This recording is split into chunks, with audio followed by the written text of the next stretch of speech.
Hey, everybody. Here I am, finally here.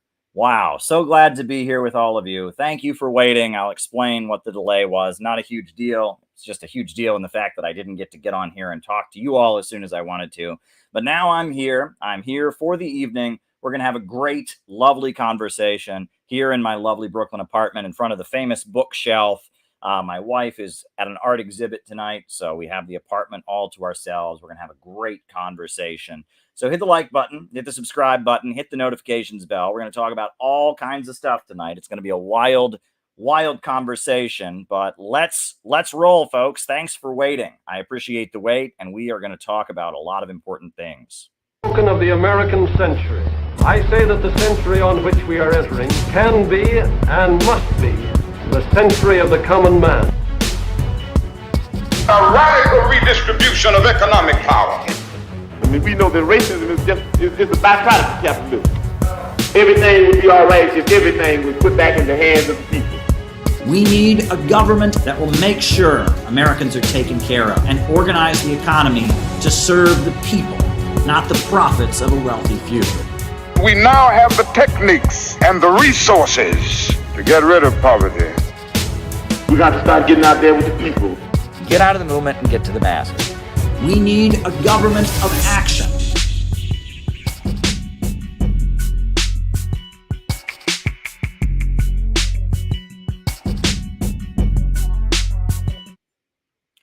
Hey, everybody. So welcome. Yeah, the way it works here is I give my opening remarks. Then from there, we do the roll call. And after that, I answer your super chat questions for the rest of the night. That's kind of how this show works. I give my opening remarks. My opening remarks are then followed at that point, followed by the roll call. And then I answer super chats. We've already got 3 super chats that came in before we started since we were off to a late start. So because of that, we're already on the roll. So if you have something you want me to talk about in the second half of the show, all you have to do is shoot me a super chat. I will write it down and I will answer it in the second half of the show. So that's how it's going to work. It's going to be awesome. It's going to be a great show tonight. Glad everyone is here to join us. We are a great community. These are rough times. These are hard times, but we are standing strong against the wave of imperialist lies and deceptions. I'm going to bring the camera a little bit closer. Against the wave of imperialist lies and deceptions, we are standing strong. So with no further ado, I guess I'll just jump right into it. First things first, the reason that it took me so long to do this stream, the reason we didn't start at 8 like we originally planned, the reason we started now at 8:50 is because basically, I have had in the last couple days, there's been some issues with my internet. I don't know if you're aware, but it's been freezing a lot and I do streams and that's really important. So I made an appointment with the Spectrum cable company to come and, check out our router. We've had this wireless thing for a long time and for them to come and check it out. And the appointment was supposed to be at a certain time and that time passed and they weren't there. And, I didn't know what to do. So I called them. I didn't know, are they going to come later and interrupt the stream? Like what's going to happen? Well, finally the guy came 30 minutes late. He came in, he checked our internet. He basically showed us that there were some parts that were loose and all of that, but there were also some other problems with it. And we've had this router for a long time. So we should probably get a new one anyway. And anyhow, he ran some tests, and that's what delayed us. We were making sure that our internet and our streaming technology was all good. The guy from the cable company who came to check out the internet streaming technology came about a half hour to 40 minutes later than we thought he was going to come. And so that delayed everything. But now he is gone. Our internet is working perfectly fine. We're able to stream, and that's what's going on here, and that's one of the downsides of all of this, right? I mean, it's like, when you have somebody coming over to the house to fix something, you can't just start streaming. And then if they're a half hour late, you can't really do the stream you plan to do. And that's what happened. But he was a very nice guy, came by, very polite, very helpful. We are probably going to get a new box anyway, just because we've had it for so long. But he assured us the issue was not related to the box. But regardless, our internet's working just perfectly fine now. And I just wanted to get that out of the way. So that's an important thing. So this Ukraine mess continues, and we're constantly giving people updates on it. And I've got plenty to say about that I will say later in the broadcast. But I actually wanted to draw your attention to another ongoing theme that we've talked about many times on these streams, and that would be our great vice president, Kamala Harris. Dun, dun, dun, dun, dun, dun, dun, dun. Oh, that's the president's song, but she probably wants it anyway. We're going to talk a little bit about the latest developments around Kamala Harris. All right. Ukraine, Russia, acting Soviet history, U.S. schools. So I don't know if people saw the latest developments with Kamala Harris. Not as important as like a war going on in Ukraine, but important. So there's a new book that's about to be published by people associated with the New York Times. So it's not like conservative media. It's not some crank conspiracy thing. It's the New York Times. And according to the New York Times, they're confirming what we already know, which is there is intense tension between President Joe Biden and his staff and Vice President Kamala Harris and her staff. There's ongoing tension between these two staffs. And the tension really confirms everything that I've always said about Kamala Harris. I have looked into Kamala Harris's life. I was on to her before she ever got elected vice president.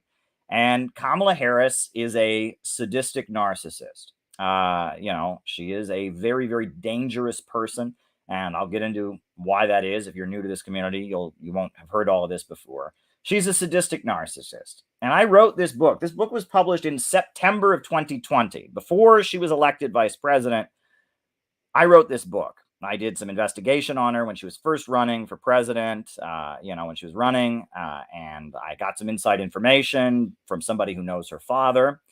And based on what I was told and the leads I was given by somebody who knows her father, and based on, what went on during the Democratic primary, and based on some other information I received, I put together this book. Basically, the thesis of my book is that Kamala Harris is a sadistic narcissist, and that the worst of left-wing politics, the worst elements of left-wing politics are kind of incarnated in Kamala Harris. And that if we want to rescue the United States from the disaster of capitalism, we need to reinvent the socialist movement to get away from this. I talked about divisions in the ruling class. I talked about a lot of the themes. This book is about a lot more than Kamala Harris, but it's 3 short essays.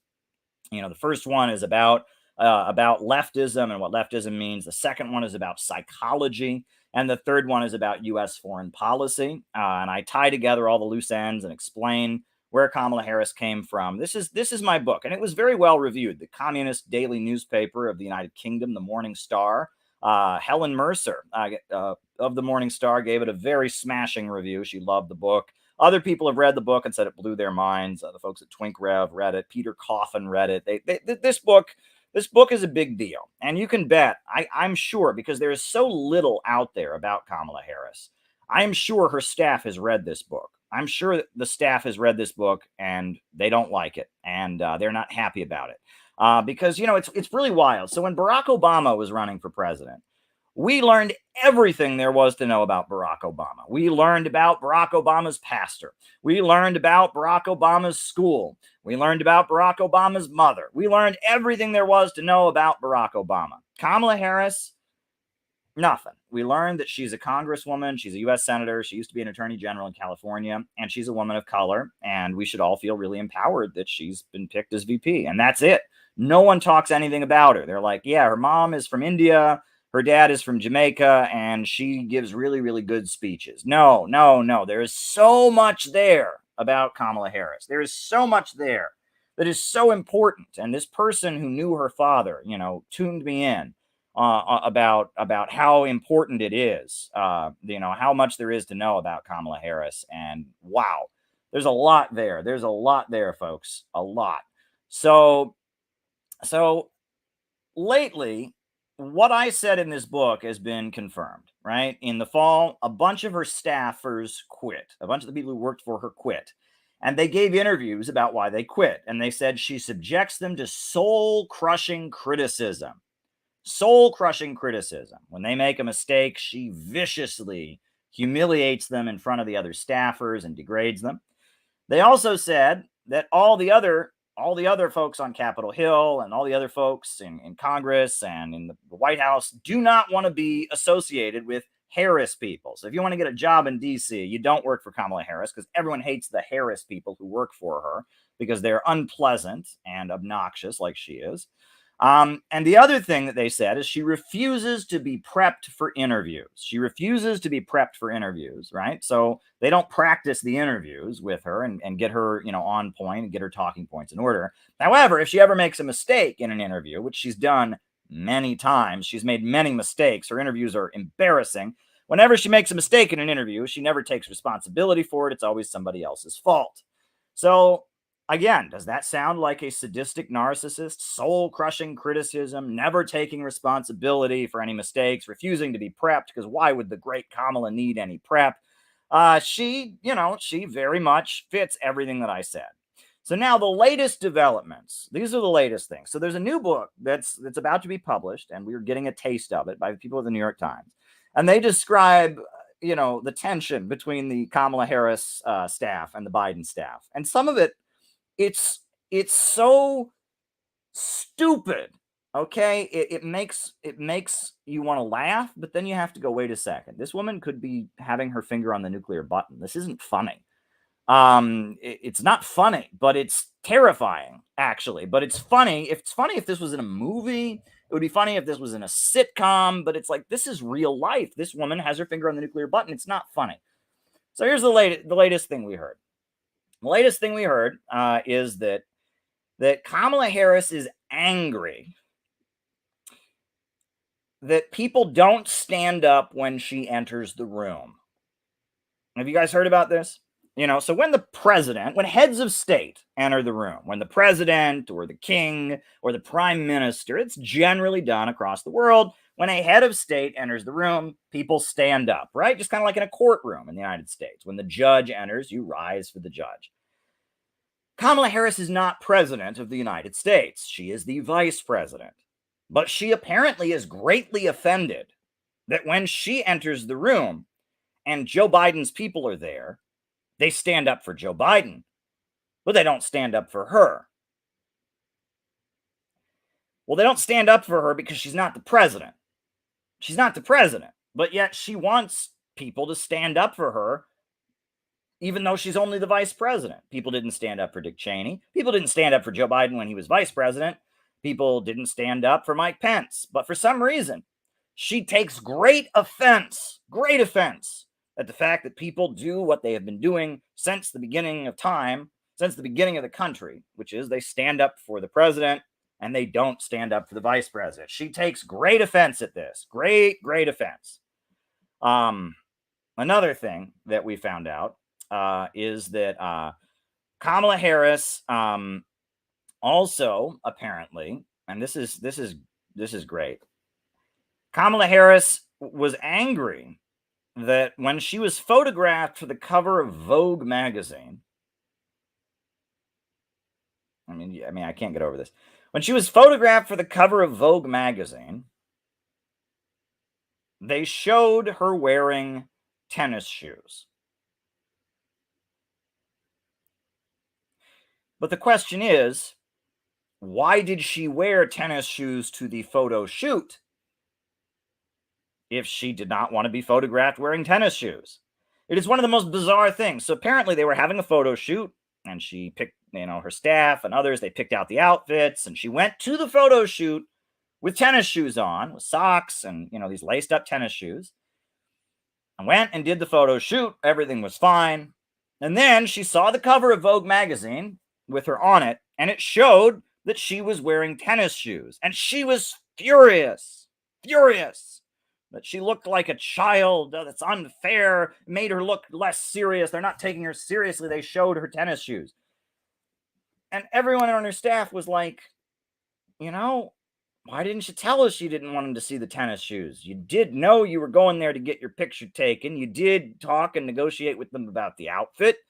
If you were upset that you were going to wear tennis shoes, why didn't you say anything? Well, there you go. Kamala Harris is very angry that Vogue magazine took a picture of her in tennis shoes after she showed up for the photo shoot wearing tennis shoes. Wow.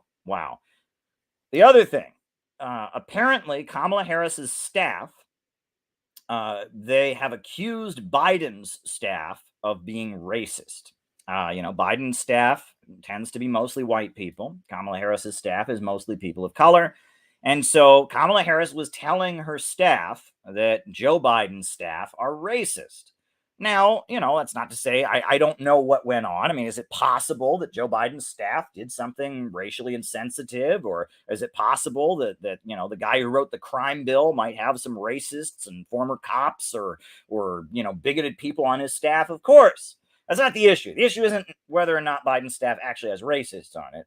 The issue is that if you're the vice president and you are working with the president, and the president's team has to work with your team, and your team has to work with his team, it's probably not a smart move, even if there is tension there, to meet with your staff and say to them, just so you know, this office of this guy that we work with, who's like really important, who's actually like kind of our boss, he's a racist. Not really good for business relations. Generally, if you're running a company or a government bureaucracy or an office, generally you want your staff to get along as well as possible with the other departments, right? That's generally the idea, right? You want them to get along really well with the other departments. So having a meeting and declaring the other guy's staff, the president's staff, to be racist is not going to make things move smoothly. So we're finding out about this, and this just reveals how much of a joke the Biden administration is, how much of a joke Kamala Harris is in so many ways. And it's confirming everything I told you guys. Everything I told you guys is coming absolutely true. I told you that Kamala Harris was a sadistic narcissist, and I wrote a whole book making the case after doing some thorough investigation, after being tipped off by someone who knows her father. After really digging into Kamala Harris, this was my pandemic book. I guess I wrote 2 pandemic books, this and BreadTube Serves Imperialism. And I dug into who Kamala Harris is, what motivates Kamala Harris, the source of her pain, the source of the rage that we see beneath her. I mean, she is full of rage. She is an angry woman. That woman wants to kill. She is angry. I'm not exaggerating there. She actually tried to block evidence to keep an innocent man on death row. So I'm not exaggerating when I say she wants to kill. I mean, she actually wants to kill. That's not hyperbole. But I dug into all of this, right? And so I put that book together, and the book made a little bit of a splash, and then everything I said turned out to be correct. Her father did not come to see her sworn in as vice president. That's a big deal. Her mother's deceased. So her only living parent, Dr. Donald Harris, who lives in Jamaica, did not come to her inauguration. That's a big deal. What else? And now we find out about the soul-crushing criticism, and then we find out about the narcissism and the refusing preps for interviews. Everything I said in that book is true. Just like the BreadTube book. I wrote a book speculating that BreadTube was some kind of counter gang cultivated to serve one wing of the ruling class, to beat back the Trump movement, but also to control left-wing conversation and control the conversation around Marxism and socialism. And it was cultivated probably by one wing of the ruling class and by the intelligence agencies. And then Kit Klattenberg and Max Blumenthal of Gray Zone came out with the smoking gun. Abigail Thorne, Philosophy Tube, one of the founders, one of the original BreadTubers, is on the payroll of the British royal family, of British intelligence, and of all kinds of entities. She's supported by entities that are tied deeply to the British ruling class and the British state. And we have the smoking gun. We have an actual document to prove this. That basically there's a foundation that's been involved in, spreading propaganda about Syria that's paid by the British government and the British royal family. And that foundation pays Abigail Thorne. So when I said BreadTube serves imperialism, just based on observing their behavior and the way they conduct themselves, now we have the smoking gun that, no, literally, BreadTube is paid to serve imperialism. I told you that. I tend to be right about these kind of things. I tend to be right about these things. I predicted that we were going to start moving towards some form of illiberalism to defend liberalism, and that is frighteningly coming true during this whole Ukraine crisis. But anyhow, we're going to talk about Kamala Harris. I'm going to get into what I talked to in the book about her personality and all that. And in order to do that, I am going to show you this latest clip. This is the latest clip of Kamala Harris making moves around, and people are just kind of laughing about it. People love to laugh about this, right? We do this. We just laugh about these things, and it's funny. I mean, it's a funny clip. I mean, it's like, what the F is she talking about? But I want to analyze it a little more seriously, because I can tell you what's going on here, and there's a few possibilities about what's going on here, and none of them are good. Take a look at this. This was from Monday, when Kamala Harris was speaking on Monday in Louisiana. And we were all doing a tour of the library here, and talking about the significance of the passage of time, right? The significance of the passage of time. So when you think about it, there is great significance to the passage of time in terms of what we need to do to lay these wires, what we need to do to create these jobs. And there is such great significance to the passage of time when we think about a day in the life of our children. Wow. Wow.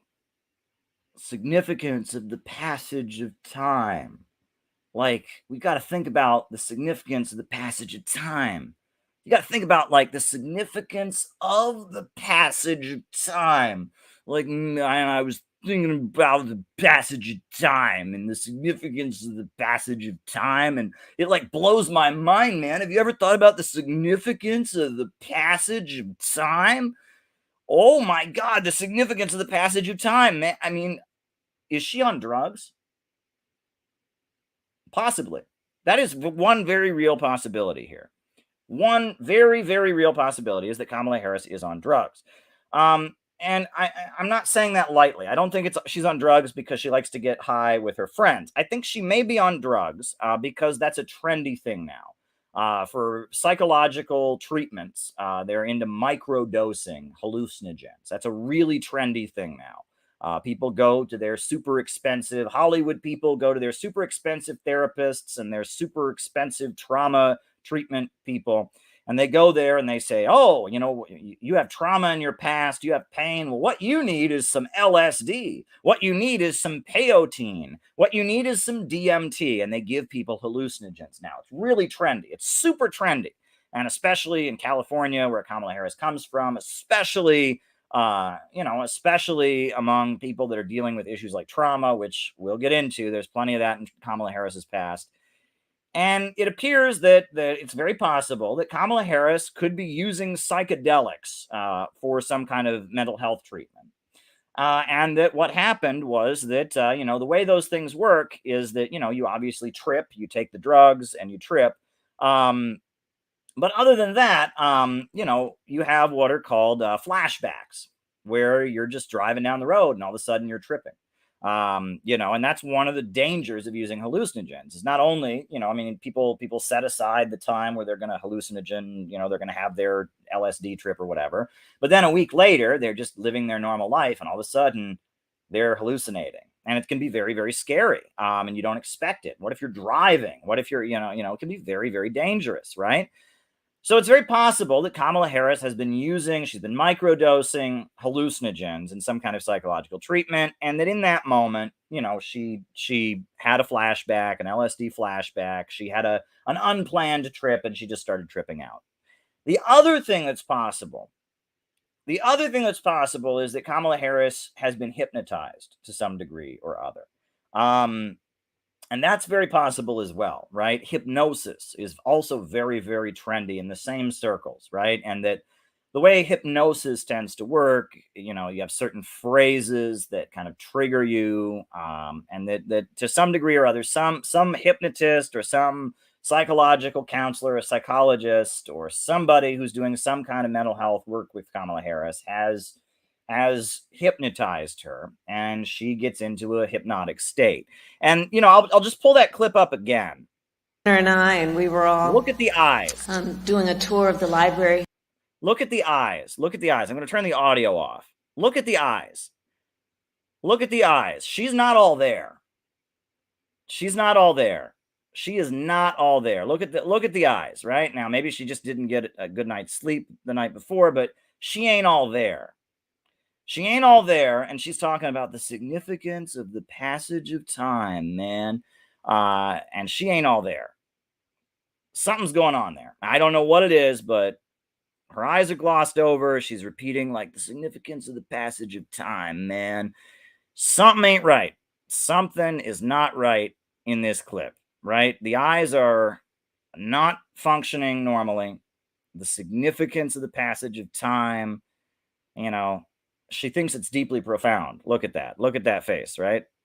The significance of the passage of time. Isn't that profound, everybody? It seems really, really profound to me because I'm stoned. It seems amazingly profound, like the significance of the passage of time. Don't you guys get it? The significance of the passage of time, everybody. Like it's totally, oh boy, oh boy, oh boy, oh boy, right? Something's going on there. We don't know what's going on there, but it doesn't look good. But this gets to what I talk about in this book. All right. So, spoiler alert for those who may be wanting to read the book. Kamala Harris's father is Donald Harris, and he was a Marxist economist at Stanford University. He was an advisor to Michael Manley, who was kind of a progressive social democratic advisor or prime minister of Jamaica. Her father was an advisor to Michael Manley. And Donald Harris denounced her campaign. Donald Harris is estranged from his daughter. Kamala Harris's parents met at UC Berkeley in the early 1960s, and they were both left-wing activists marching for civil rights. Kamala Harris's mother is a cancer researcher born in India. Kamala Harris's father is born in Jamaica, and he was studying economics at UC Berkeley. They met at anti-war protests. They got married, and they produced 2 children, Kamala Harris and her sister. Argentina coup of 1976. All right.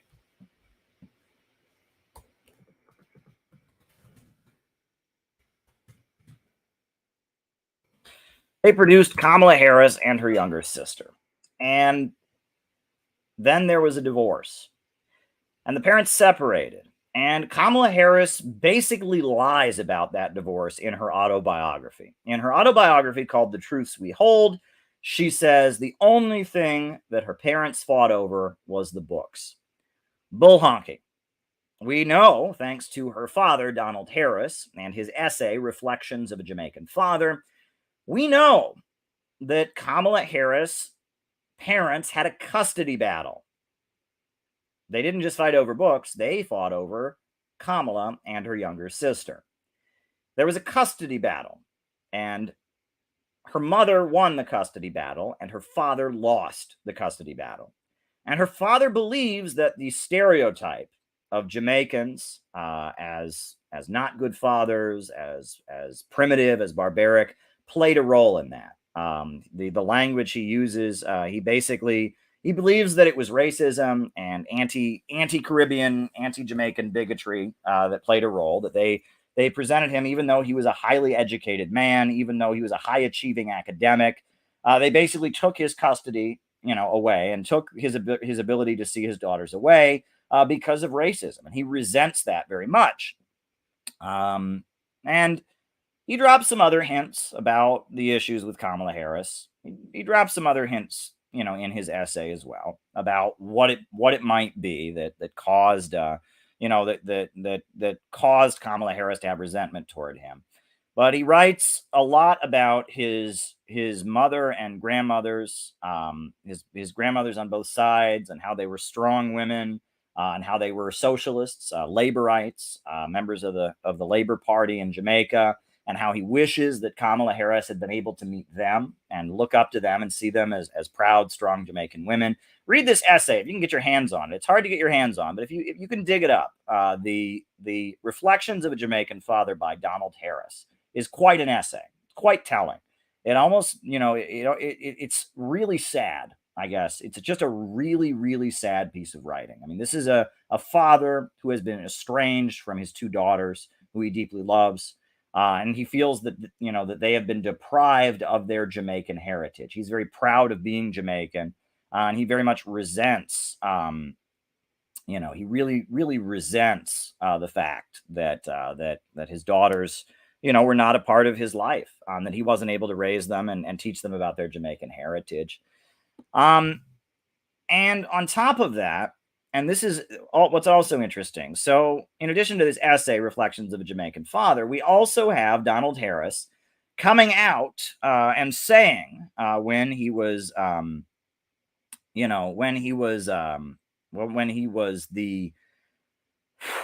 she was running for president, he came out and denounced her campaign. And the reason that he denounced her campaign was when she appeared on The Breakfast Club, the radio show, The Breakfast Club, a popular radio program, African-American themed radio program. She was asked, have you ever smoked weed?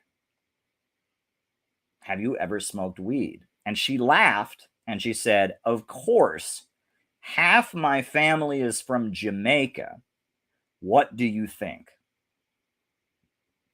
That was what she said. Of course, half of my family is from Jamaica. What do you think? Now, at the time that she said that, a lot of people were infuriated by that because of the fact that Kamala Harris put thousands of people in jail for smoking marijuana. So the fact that she would nonchalantly admit she did something herself, that she destroyed the lives of people for doing, gave people criminal records for doing, put people behind bars for doing, and she did it herself. That's big. But that's not what Donald Harris was particularly angry about. Her father came out angrily because he said he and his whole Jamaican family, he said he speaks for his whole Jamaican family, not just himself. He said, I speak for myself and my Jamaican family when we want to separate ourselves from this travesty of identity politics.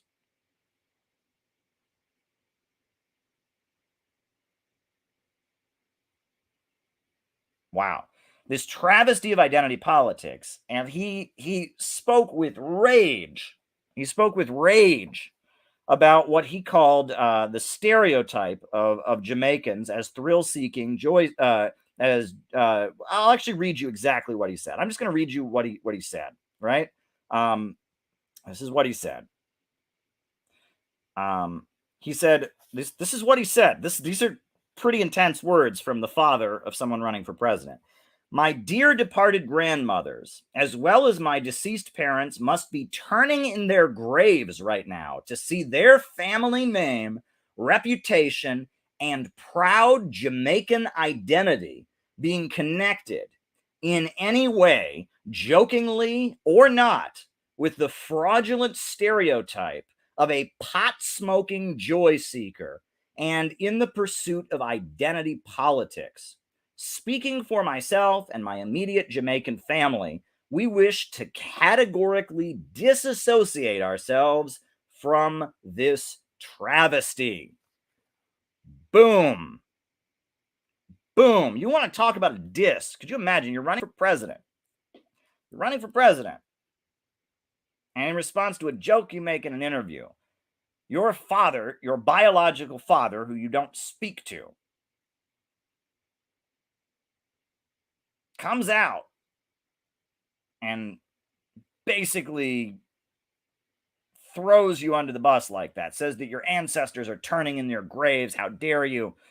Whee! You want to talk about family drama. You want to talk about daddy issues. You want to talk about disagreements in the household. Woo!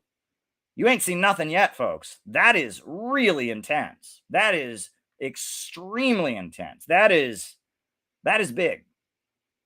And keep in mind, Kamala Harris frequently talks about her mother. She has tweeted out pictures of her mother, the K-Hive. They admire Shamala Gapalan, Kamala Harris's mother. They talk about a brave immigrant woman who became a cancer researcher, put herself through school, raised 2 children. Endless talk about Kamala Harris's mother. Her father, vague references. He's an economist, economics professor at Stanford. Yeah, whatever. Moving on. Nothing to see here, folks. Nothing to see here. Libs siding with Nazis in Ukraine and Russia.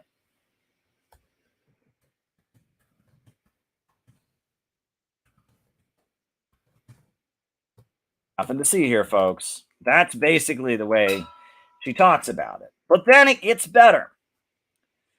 Because Kamala Harris excessively talks about her childhood. Now, keep in mind, Kamala Harris was born in the early 1960s. She's not a young woman. She's not AOC. She's a very young, she's up there in years, okay? She's not a senior citizen, but she ain't a spring chicken. But the fact that her own childhood comes up so frequently in her speeches is very, very odd. You know, she called out Joe Biden, claimed that Joe Biden had a record of supporting segregationists. And she talked about how, you know, there was one child who was the first in her class to integrate her school in Berkeley and Oakland. That little girl was me. That little girl was me. She had t-shirts with 10-year-old Kamala Harris on them. T-shirts with 10-year-old Kamala Harris's face on them. When she was sworn in, when she took the oath, you know, or not, when she accepted the nomination at the Democratic National Convention, when she accepted the nomination, she talked about her childhood. She talked about being a child, being a little girl. It's weird. It's very, very weird. And I think that based on the way Kamala Harris has conducted herself, she was first a vicious prosecutor in California. The state attorney general's office in California was constantly being criticized by judges for the fact that they concealed evidence to get people locked up.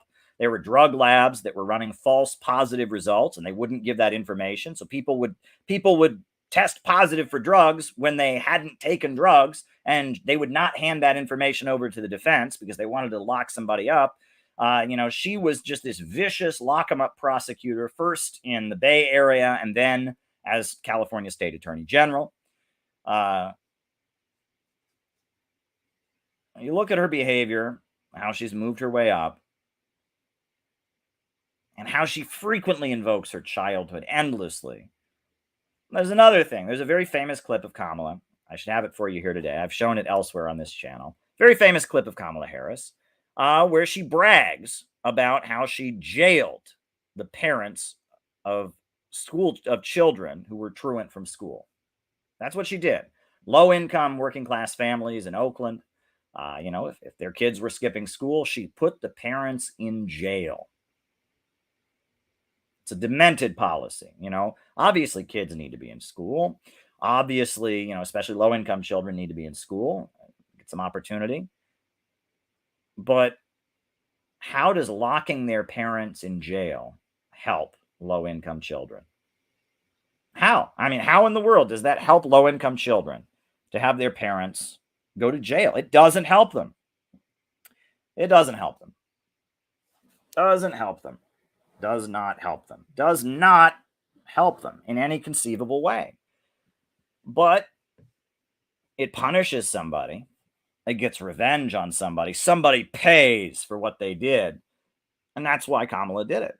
And in fact, she said as much in the remarks that she gave about it. She blatantly said, she said, I would never be anywhere if it weren't for my education. See, it's about her all of a sudden.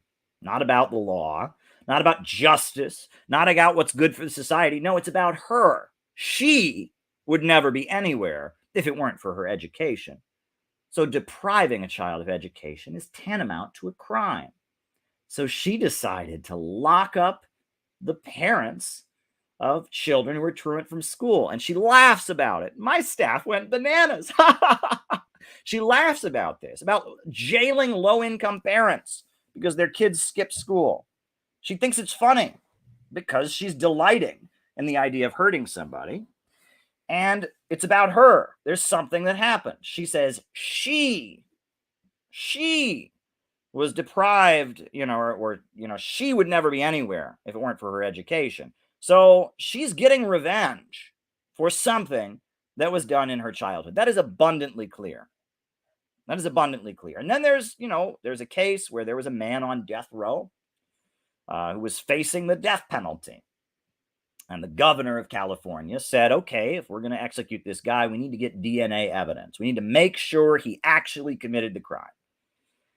And Kamala Harris's office, she was the California State Attorney General at the time, said, no, we don't want DNA evidence. And they tried to prevent DNA evidence from being admitted. Kamala was so excited to fry a bastard. She was so pumped up that she was going to execute somebody, that she was going to get to, stick the lethal injection needle in someone's arm and, pump poison into them until their heart stopped. She was so pumped up about the thrill of taking someone's life, right? Which they rarely do in California. In Texas, they execute people very frequently, but in California, executions are quite rare. So that might have been her only chance. And just don't take her chance to kill somebody away from her. She wanted to kill somebody so bad. No, don't do DNA evidence. Don't ruin my ability to kill somebody. I have the chance to kill somebody. Let me kill somebody. Let me get some revenge. Revenge for what little Kamala suffered. Well, the governor of California overruled Kamala Harris. DNA evidence was acquired, and the man was taken off of death row. Kamala Harris is essentially, not in a legal sense, but in an ethical sense, an attempted murderer. If you try to give the death penalty to someone who's innocent, and you try to prevent procedures that could prove their innocence, in an ethical, not a legal sense, but an ethical sense, she is an attempted murderer. That is how evil Kamala Harris is. That is how evil she is. If you are in a situation where someone could get the death penalty and there's a possibility they're innocent, and you block the evidence because you just want to kill them, that's not a good person. It's not a good person. That is not a good person. And that's Kamala Harris. And some people say, well, that means Kamala Harris is a psychopath. No. There's too much emotion there. There's too much feeling. There's too much passion. Kamala Harris is not a psychopath. Kamala Harris is a sadistic narcissist. And her sadism and her narcissism are rooted in childhood trauma. We don't know what happened. We really don't know what happened. We do not know what happened. Could have been that something happened with her father.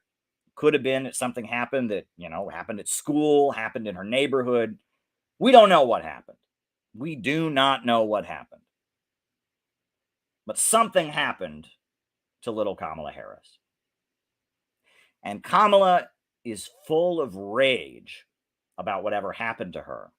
And she is determined to make the world pay. And her rage, yeah, well, there you go. Her rage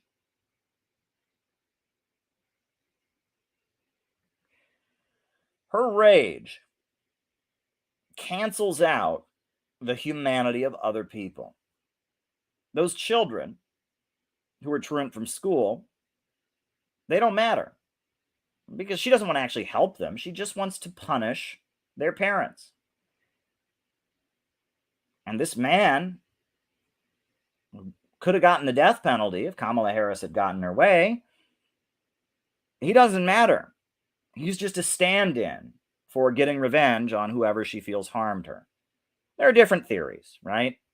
There are different theories. And I talk about different theories in the book. There are some weird hints in Kamala Harris's autobiography. There are some weird hints about what might be the issue in the essay that her father published. There are some bizarre references to different things. It also appears, a lot of people have written about parental alienation and estrangement. So is it possible that her father mistreated her, right? That's ridiculous. I don't. But is it possible that her father mistreated her?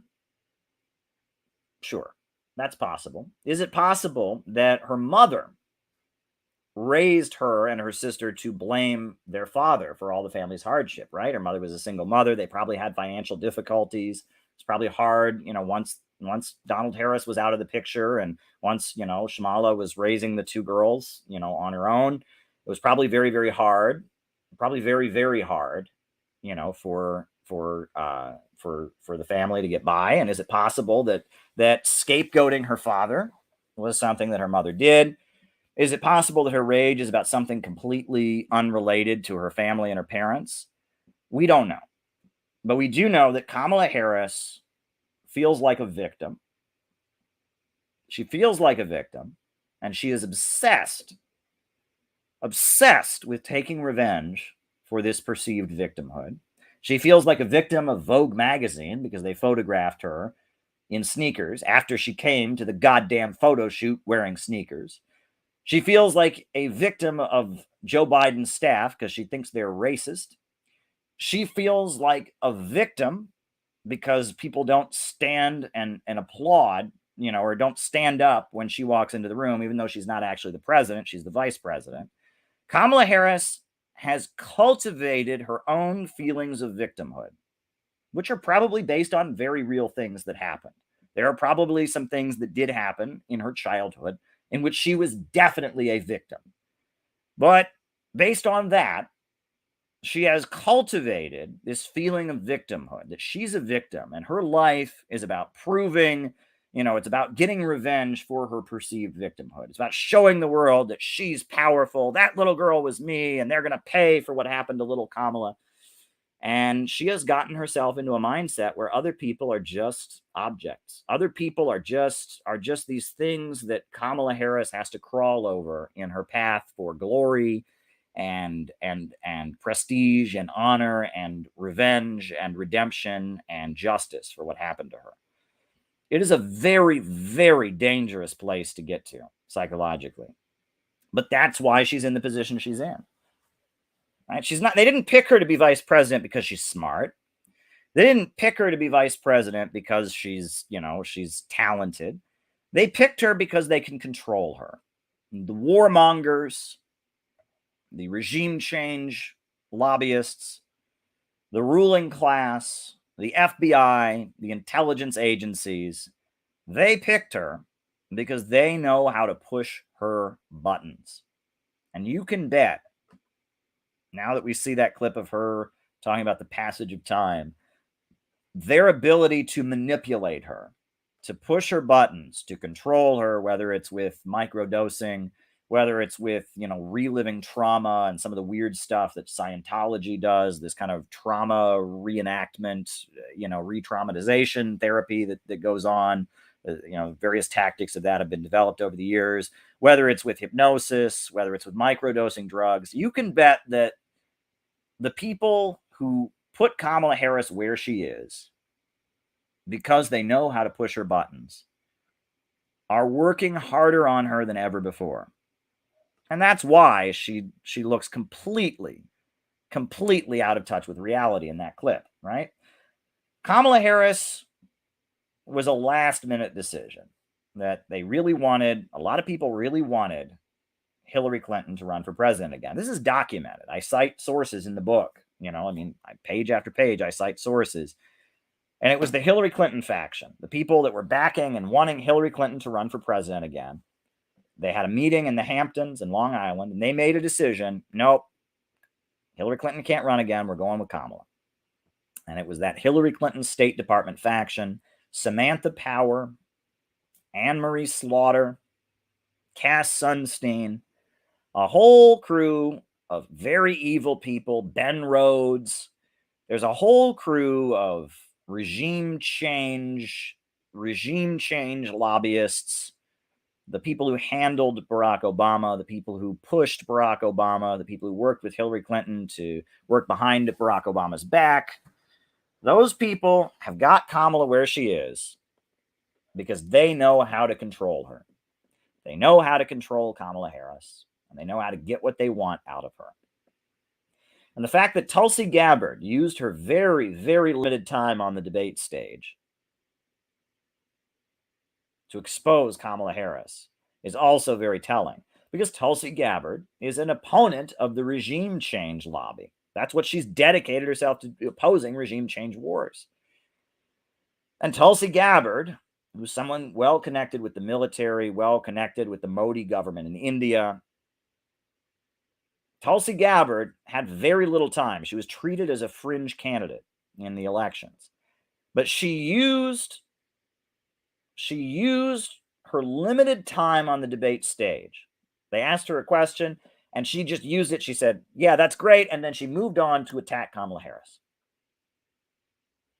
And that's because Tulsi Gabbard represents the folks that are opposing regime change wars, and Tulsi Gabbard knows that Kamala Harris represents the folks that are supporting regime change wars, and that she is basically more or less the Manchurian candidate of the regime change lobby. They have her completely under their thumb. They can play her like a flute. Look how narcissistic Kamala Harris is. She threw a tantrum over her shoes, over tennis shoes in Vogue magazine. She wants them to stand up for her. She wants them to stand up for her when she's not the president yet, and she takes offense to that. Somebody that is that narcissistic and that easily wounded in their ego and that obsessed with their own image and that vindictive and sadistic and has that much of a desire to kill people. Somebody like that is a very, very weak person and very, very easy to manipulate. All right.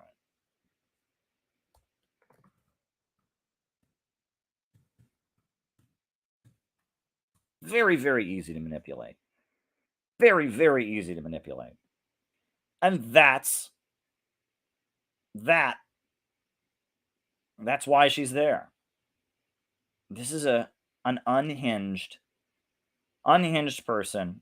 She has a kindergarten understanding of politics, or understanding of the Ukraine crisis is Russia is like a big country and Ukraine is like a small country. And so like Russia's attacking this small country. I mean, she has no idea what's going on. And the people around her know how to play her like a flute. They can play her like a fiddle. And she's not in her right mind. And they know exactly how to push her buttons. And I really hope that she never becomes president.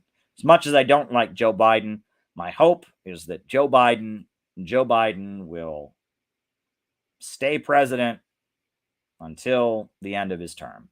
Because President Harris is everything we've seen with Joe Biden, but worse, but far, far worse, far worse.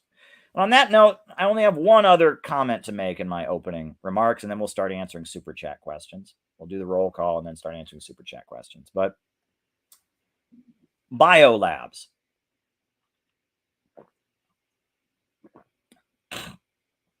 Biolabs. It is a fact that the Pentagon created biological labs in Ukraine. No, it is not a conspiracy theory. No, it is not something that might be true. No, it's not just something Russia said. It is a fact. Now, they claim these labs are only serving research purposes. Oh, they're only for research purposes. Well, we all know that the Pentagon goes around doing all kinds of research that has nothing to do with military stuff, right? The Pentagon's not like a military thing anymore. But these labs were built by the Pentagon. There are over 30 of them in Ukraine.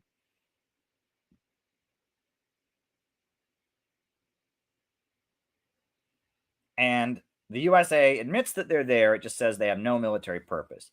And if you don't believe me, that's fine. I'm not asking you to believe me. I expect you're probably saying, oh, Caleb, that's crazy conspiracy theory. Oh, it hasn't Caleb sat next to somebody who's somebody. If you don't want to believe me, believe the U.S. Undersecretary of State. Now, if these biolabs don't exist, which is what I tweeted today about the biolabs, and a bunch of people tweeted at me, that's not true, that's made up, that's just Russian propaganda. Well, if it's just Russian propaganda, tell me why Undersecretary of State Victoria Nuland said this. Ukraine have chemical or biological weapons? Ukraine has biological research facilities, which, in fact, we are now quite concerned Russian forces may be seeking to gain control of. So we are working with the Ukrainians on how they can prevent any of those research materials from falling into the hands of Russian forces should they approach. Now, watch that clip. Marco Rubio asks her, does Ukraine have biological weapons? And she doesn't go, oh no. She goes, they've got research facilities, and we're really worried about those research facilities falling into the hands of the Russians. So first of all, she doesn't say they don't have weapons. Number one. Number two, she answers a question about weapons by saying, well, they have these facilities, and then third, she says they're really worried about these facilities going into the hands of the Russians. Now tell me, if these labs have no military purpose, which is now the current U.S. talking point, right? Half of Twitter just says, oh, there's no such labs, you just made that up, it's a big lie, you're retarded, oh, it's Russian propaganda. And it's like, no, it's not. They clearly are there. But among the people who aren't just lying and denying it, that's how most people, they just appeal to bias. They say, oh, that's just Russian propaganda, don't believe it. Well, it's true, actually. But among the people that don't just lie, don't just bluff and deny it, among the people that actually, admit that, yes, those labs are there, their talking points, they say, well, they don't serve a military purpose. Well, then tell me, why did the Pentagon build them? Why did Victoria Nuland respond to a question about biological weapons in Ukraine that way? She could have just said no. But she didn't say no. She said, facilities. That sounds a lot like she didn't want to full-on admit they had biological weapons, but she could confirm they did have facilities. And then on top of that, why are they worried about them getting into the hands of the Russians? If these are just happy, fun labs, these are just happy, fun research facilities that have nothing to do with military, then why are they so worried about the Russians getting their hands on them? Right? If these are just fun, normal labs, this is where, people get their COVID tests done, and this is, where they're trying to find a cure for cancer, then why are they so worried about the Russians getting their hands on them? Looks to me like these are military biolabs. And it looks to me like when asked if Ukraine has biological weapons,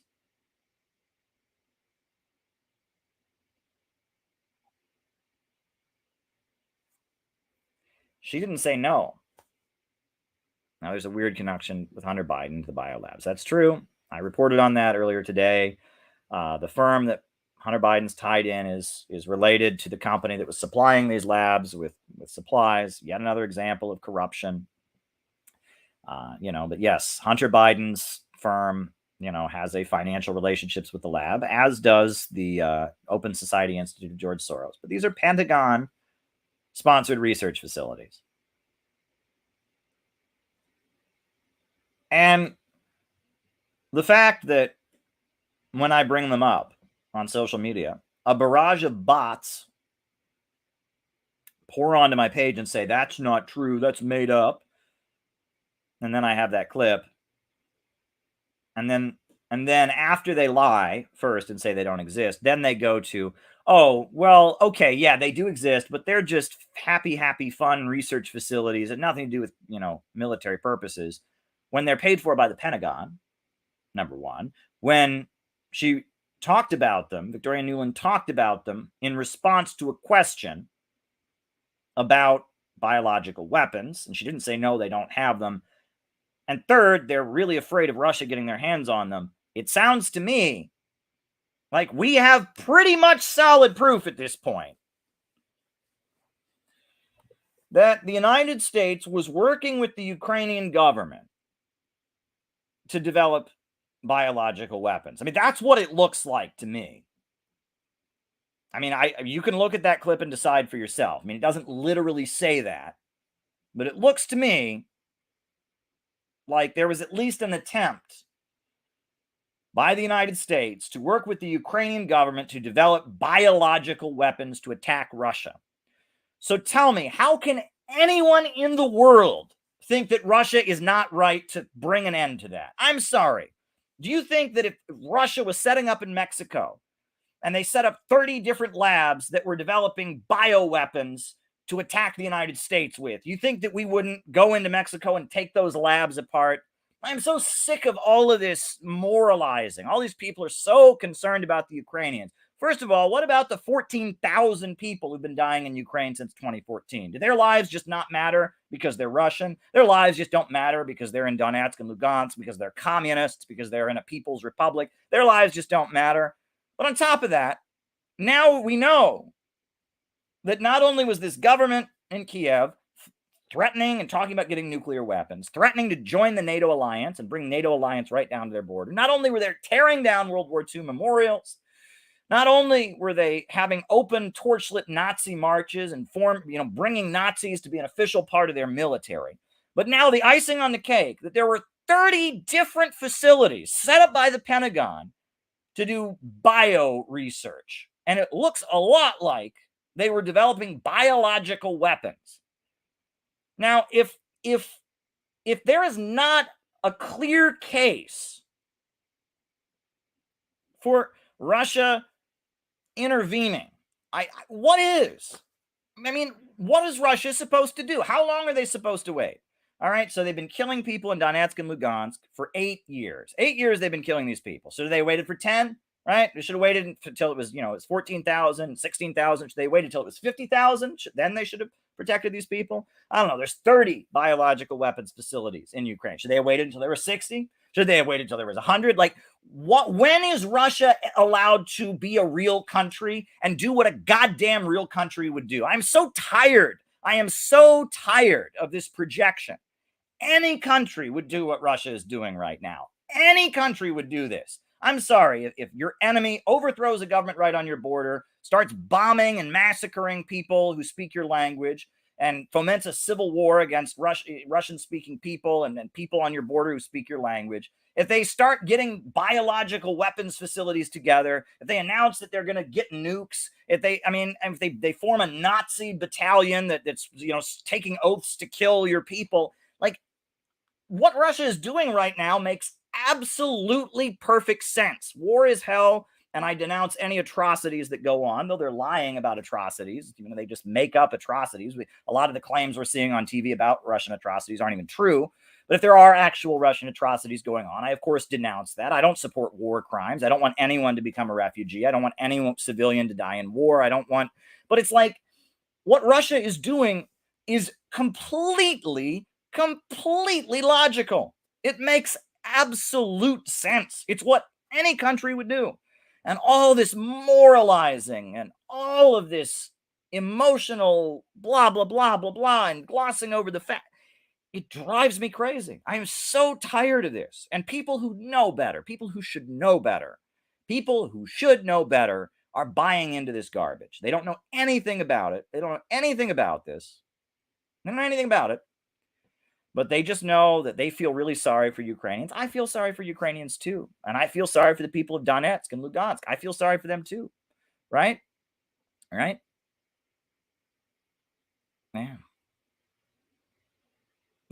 Yeah, exactly. I feel sorry for Ukrainians and what they're going through. But this is what any country would do under these circumstances. It makes perfect sense. It is completely logical. You have to draw a line in the sand somewhere. They waited. They signed the Minsk Accords in 2015. They were supposed to stop bombing the people in Donetsk and bring them back into Russian society. They didn't do it. They've been killing them, shelling them, bombing them. 14,000 dead. That's a little bit of a big deal. The threats, now biological weapons, and people still, they moralize this. Oh no, how dare Russia do this? Oh my God, can you believe this? Oh my God, ban every Russian movie from Netflix. Oh, ban this chess player who won't denounce Putin. Oh my God, pour out Russian vodka. It's so annoying. And the thing is, no one knows anything about this. But if you start to tell them about it, they get scared. They don't want to know about it because they know how intense the propaganda is, how emotional the propaganda is, and they don't want to know. They're afraid to know the truth. They're afraid to know the truth because the truth would put them at odds with society. So this is a moment when we have to be heroic. We have to be bold. We have to be strong. We have to not give an inch on this. We have to say Russia is right. The Ukrainian NATO regime is wrong. We have to be bold. We have to be heroic. We have to refuse to back down. That's what we have to do. Because they are really trying to intimidate people. They are really trying to scare people out of saying what we're saying. And we have to be bold. We have to be strong. We have to say, look, sorry, facts are facts. No, this is not Russia randomly acting. This is Russia acting in response to years and years and years of provocations. They basically prevented a massacre that was going to take place. The Kiev government was, revved up. It was going to massacre the people of Donbass. They protected them. They stopped it. At this point, we gotta hold the line. We got to be tough. We got to not give an inch and not back down. Don't be Kamala Harris. Don't be out to lunch and easily emotionally manipulated. Don't let them pluck your heartstrings and turn your brain off. Stand firm, stand strong. Refuse to back down. Be a city builder. Be strong. And those are my opening remarks for tonight. Thanks, everybody, for listening to my opening remarks. So now let's do the roll call. I'm going to be looking at you as you write your names in, names and locations. So I won't be looking at the camera for a minute while I figure out your names and locations. So names and locations, folks. I'll call you out as I see you on the screen over here. Names and locations. Who's with us tonight? Names and locations. Names and locations. Hugo from the Netherlands is with us. Cleveland Pirate Alex. Keaton's here. Hey, guys. Hey to you, Keaton. Sarantos in Seattle, Xander from Colorado, Temple City, California, St. David's, Bermuda, Billy Kane in Gateshead, England, Melbourne, True Nadia, Bendigo, Australia, David Fox, JT24, Neil Fraser in Hong Kong, Mendocino, Mo in Toronto, Ben from Edinburgh, Switzerland, Zurich, Nick in California, Ethan from Washington, Quinn in Maryland, Quinn in Meredith, Nathaniel in Seattle, Gabby in Chicago, Dorian in Northeast LA, Carolyn in Staten Island, Aloha from Hawaii, Stargazer, Clinton, Germany, Pittsburgh, NYC Tanks, Marissa in Olympia, Washington, Rice from Adelaide, Australia, Steve from Burien, Washington, New Orleans, Sao Paulo, Brazil, Jose, Kieran from San Diego, Northern Michigan, A Better America. And thank you for the super chat. Always appreciated. Broth Quaker Bush, always appreciated. Winoha, Minnesota. Brian in London. Super Patriot Caribbean. Micah in Las Vegas. Nick from Tampa, Florida. Steve Gallagher in Chicago. Treasure Coast, Florida. Auckland, New Zealand. Mohsin from Iran. Far, Texas. Seattle, Washington. Los Angeles. Lemma. Very, very good. Lemma. Esther from Chicago. Carlos, Brazil, Colorado, Terry from UP, Michigan, Tom River, New Jersey, Bruno, Munich, Valerius, Poland, Daniel in Seattle, Puerto Rico, Tom's River, New Jersey, Jason in Georgia, Klaus in Germany, Chattanooga, Tennessee, Janer in Puerto Rico, Spain in Madrid, Tennessee, Daniel from the Red Star State, Canada. Very good. Very good, folks. Spain, Madrid. Always so good to talk to everybody. Always so good to talk to everybody. We got a number of super chats to answer. Carmen in Reading, Pennsylvania.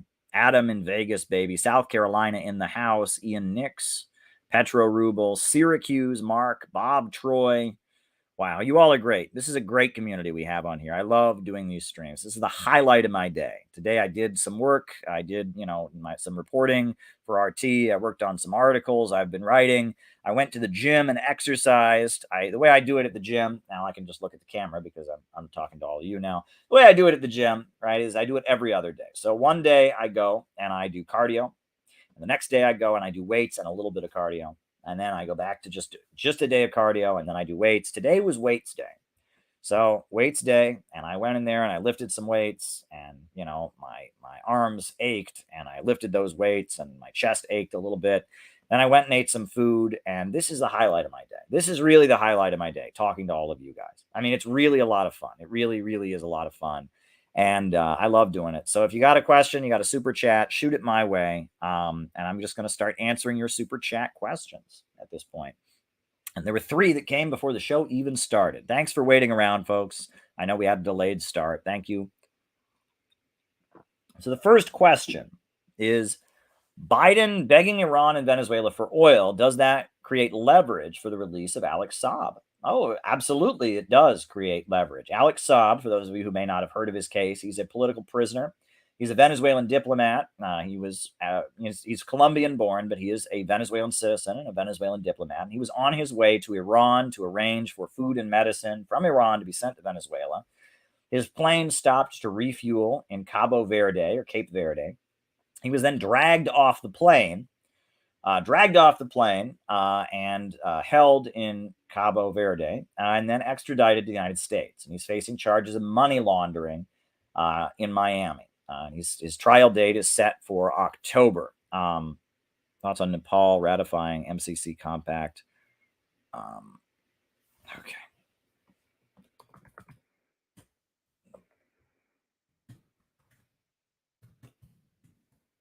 All right. And,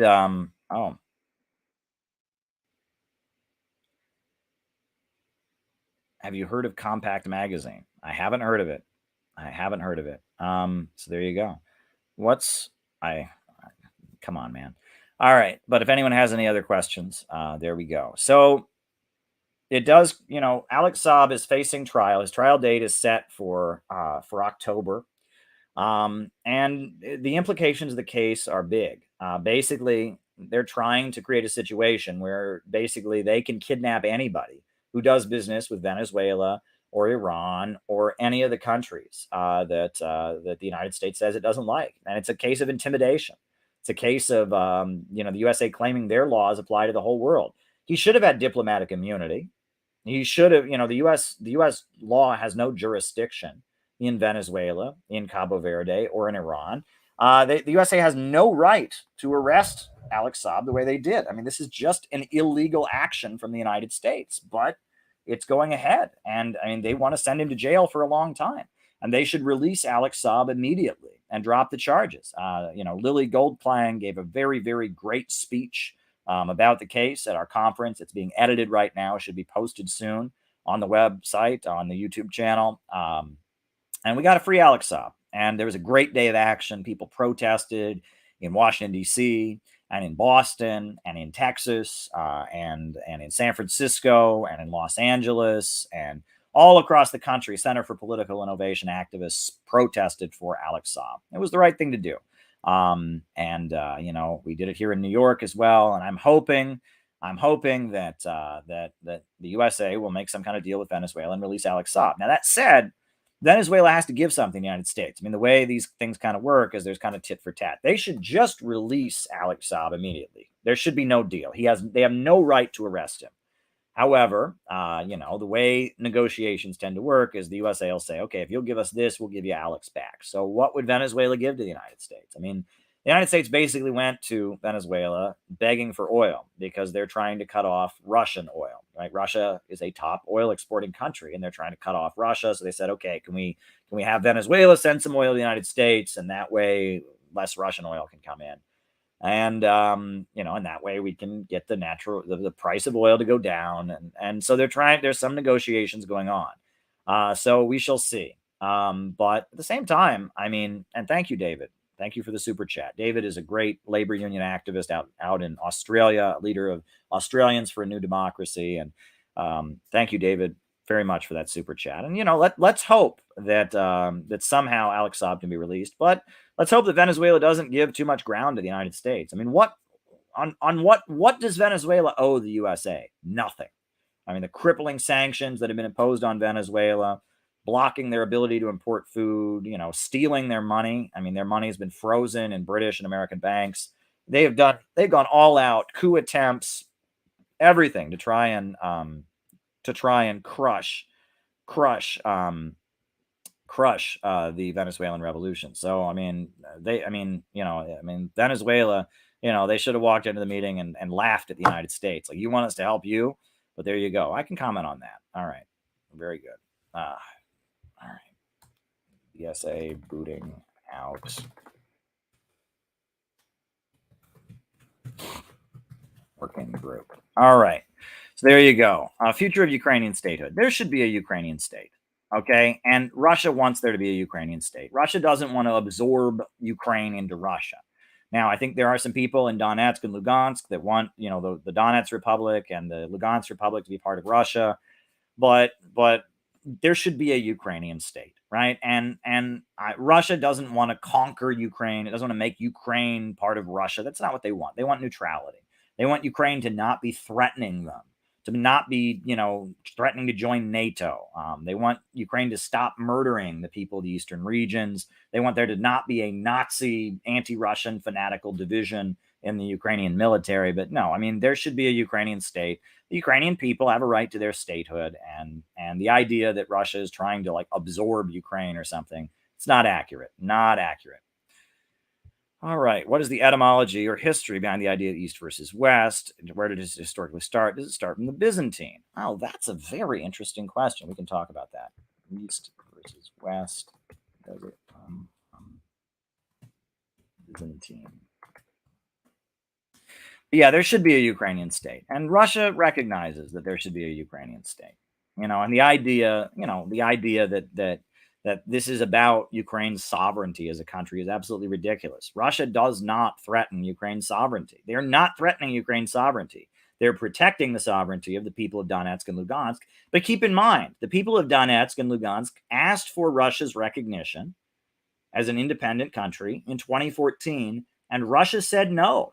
And Russia facilitated the Minsk Accords and facilitated a deal wherein Donetsk and Lugansk would be absorbed back into Ukraine. They wanted Donetsk and Lugansk to be part of Ukraine.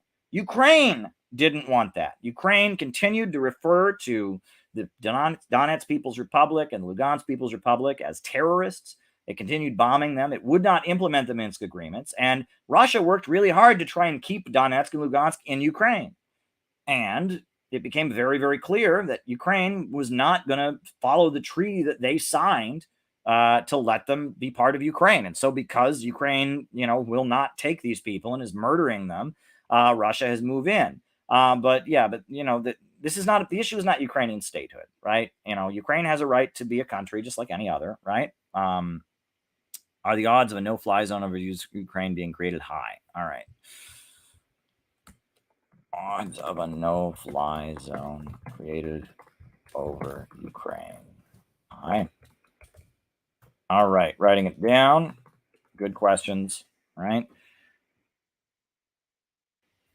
Did I see that? I did see that, and I thanked him for it on Twitter. Primo Radical is a great YouTube channel, by the way. He has really great guests. I've been one of those guests, but yeah, he showed the rally by CPI, John Brown Volunteers in New York City that happened last Sunday. And yeah, I saw that and I tweeted it out. It was tremendous. Yes, I did. And check out Primo Radical's channel. It's a great channel. Good stuff. Good stuff. All right. Russia-China trade pact. Well, look, the United States has been putting sanctions on Russia and trying to intimidate countries around the world for to not do business with Russia. And so as a result of that, Russia does more business with China.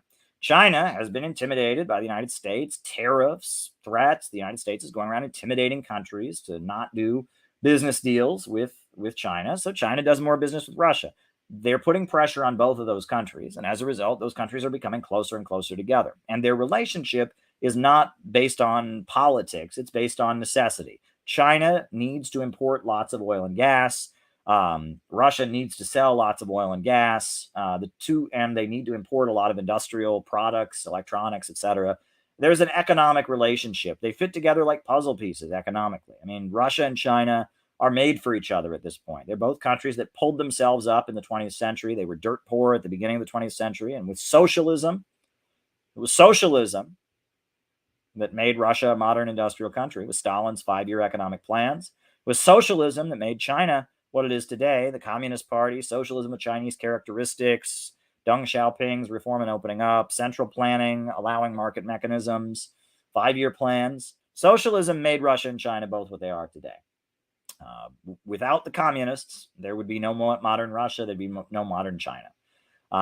And if you want any proof that socialism works as an economic system, say Russia and say China. I mean, it was socialist system that invented space travel, that, industrialized and eradicated illiteracy and electrified all of Russia. It was socialism that made China the second largest economy in the world. And the two countries have had their disagreements over the years, and they're very different. And China still has a Marxist-Leninist party in power. They've adjusted and adopted socialism for their conditions, and they've kind of mixed socialism and Marxism and Mao Zedong thought with Confucianism, etc. In Russia, they don't believe in Marxism anymore. They had a counter-revolution in the 90s. They had Boris Yeltsin, free market reforms. And then Putin came in as kind of a Bonapartist figure and put oil and gas under state control and stabilized the economy. Gentrification. All right. And stabilized.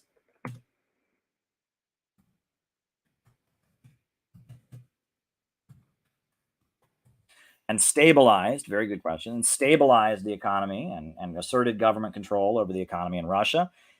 And both of those countries are now strong countries and modern industrial countries because of socialism. And there you go. Meanwhile, the West, we started really believing in capitalism. We started believing in neoliberalism, privatize everything, the government's role in the economy being completely cut out. We started believing in that, and now the West is falling apart. So if you want to know what system is best, I think the proof is in the pudding, as they say. So there you go. All right. Next question. Ukraine conflict impacting how Soviet history is taught in U.S. schools. I mean, we're just going to see more of the same. I mean, look, the way in college, I took European history, and the entire teaching about the history of the Soviet Union was just a slide of starving people. It's like, oh, Stalin, the Soviet Union, they had the Russian Revolution. And then look at this slide of a bunch of starving people. And the funny thing is that slide they showed us, there's a very good chance it wasn't from the 1930s in Ukraine. It wasn't from the Holodomor. It was actually from the 1920s. There's a very good chance of that. I don't know. But many times they've caught, the history textbooks and stuff. They use pictures from the 20s, pictures that Russia and the Soviet Union provided to the world showing why they needed the blockade to be lifted. They use those pictures and say that they're pictures from the 1930s of Holodomor. There are very few pictures of the famine that went on in Ukraine in the 1930s. There just weren't reporters there documenting it. I mean, it was not a time where that was going on. But there are a lot of pictures of very hungry people in Russia in the 1920s, because Russia was sending those pictures around the world saying, end the blockade, let us get medicine and food. Right after the Russian Civil War, they were trying to get the blockade broken. So, but regardless, that was the entire history of the Soviet Union I was shown. That's what this professor thought the entire history of the Soviet Union was. Click. And this is all the starving people, because communism always starves people, blah, blah, blah. That's what I was taught, right? And I mean, we're just going to get more of this. And it's going to be solidified, and it's going to be, reinforced. But that's how they've taught history, right? I mean, the Soviet Union raising itself up from poverty and inventing space travel and wiping out illiteracy and, becoming a modern industrial country and full electrification. That doesn't matter. That doesn't matter. What matters is there was this famine for 2 years in Ukraine, and that proves that socialism never works anywhere, and anyone who believes in socialism is an idiot. That's what these people think, and they're just wrong. And we're going to hear more of that. We're going to hear a lot more of that, right? And they're going to use the Ukraine narrative to justify that. Great interview that my good friend Ramiro Funes did with Dr. Grover Furr. He has a great YouTube channel, and he just did a great interview with Grover Furr about, obviously there was a famine in Ukraine in the early 30s, But the idea that this was done because Stalin hated Ukrainians and it was intended as a genocide to wipe out Ukrainians is absolutely ridiculous. That didn't happen. That's not what happened. There was a problem with the collectivization of agriculture. Ukraine is the breadbasket of Russia, the Soviet Union. It's a lot of farmland there. And, there was crop failures and shortages. All right, Russian Communist Party can take power back.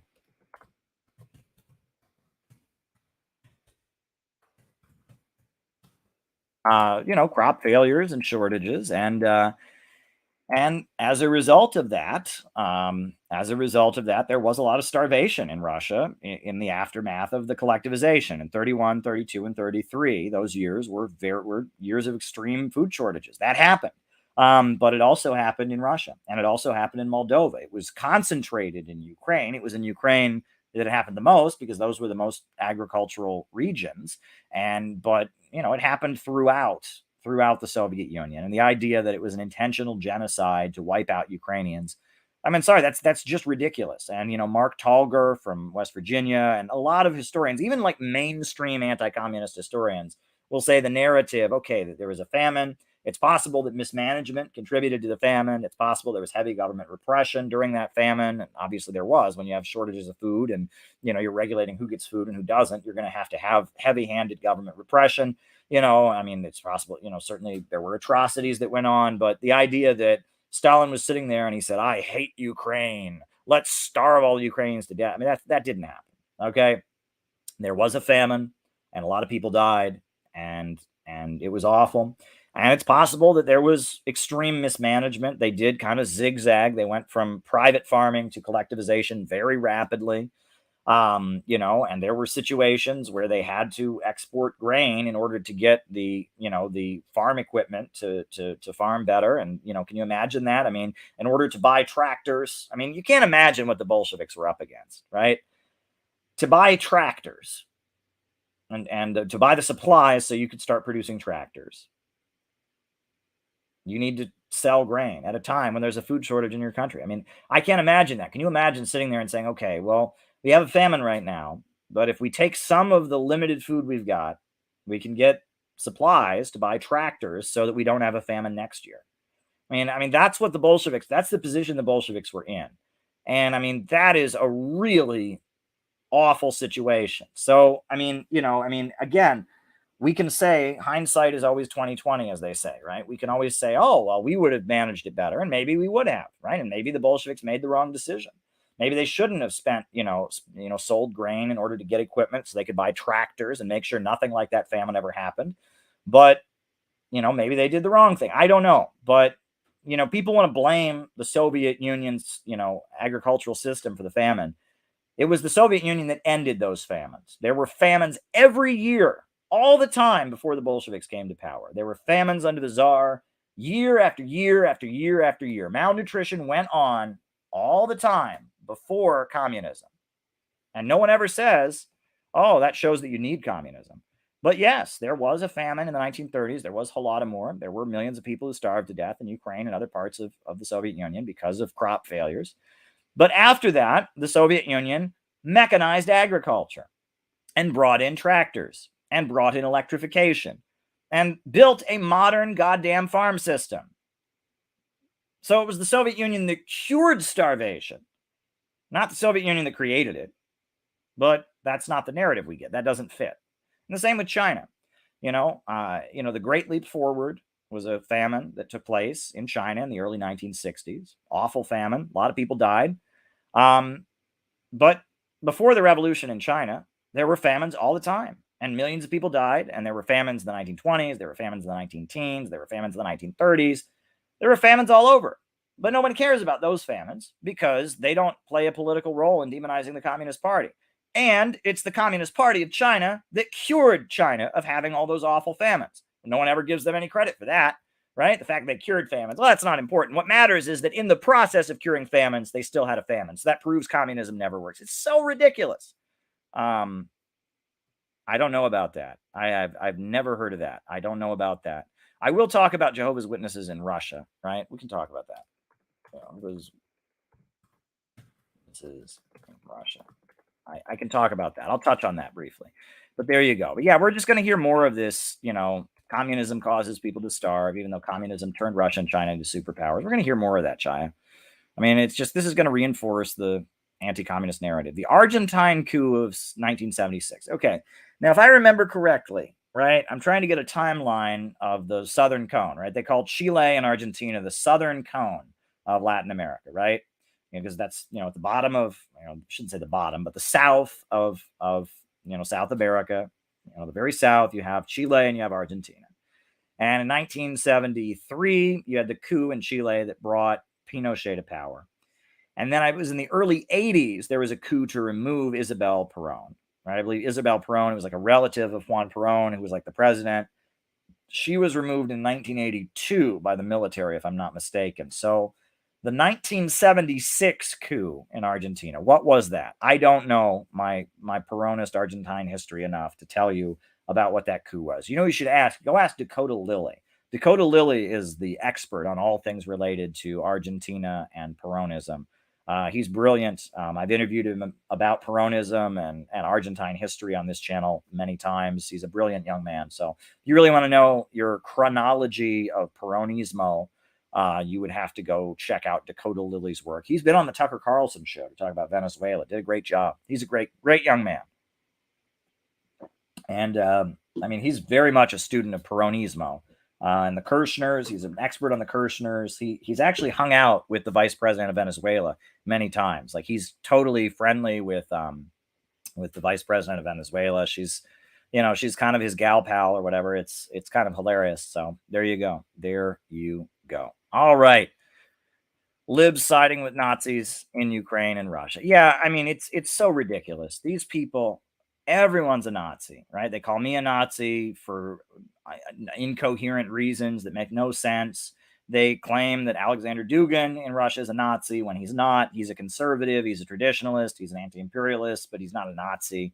They claim that all Trump supporters are Nazis. They claim that, anyone who has questions about the trans issue is a Nazi. They claim that anybody who doesn't agree with the woke synthetic left on any issue is a Nazi.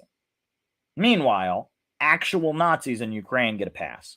And that should completely discredit these people. These people are just woke zombies of the establishment. That's all they are.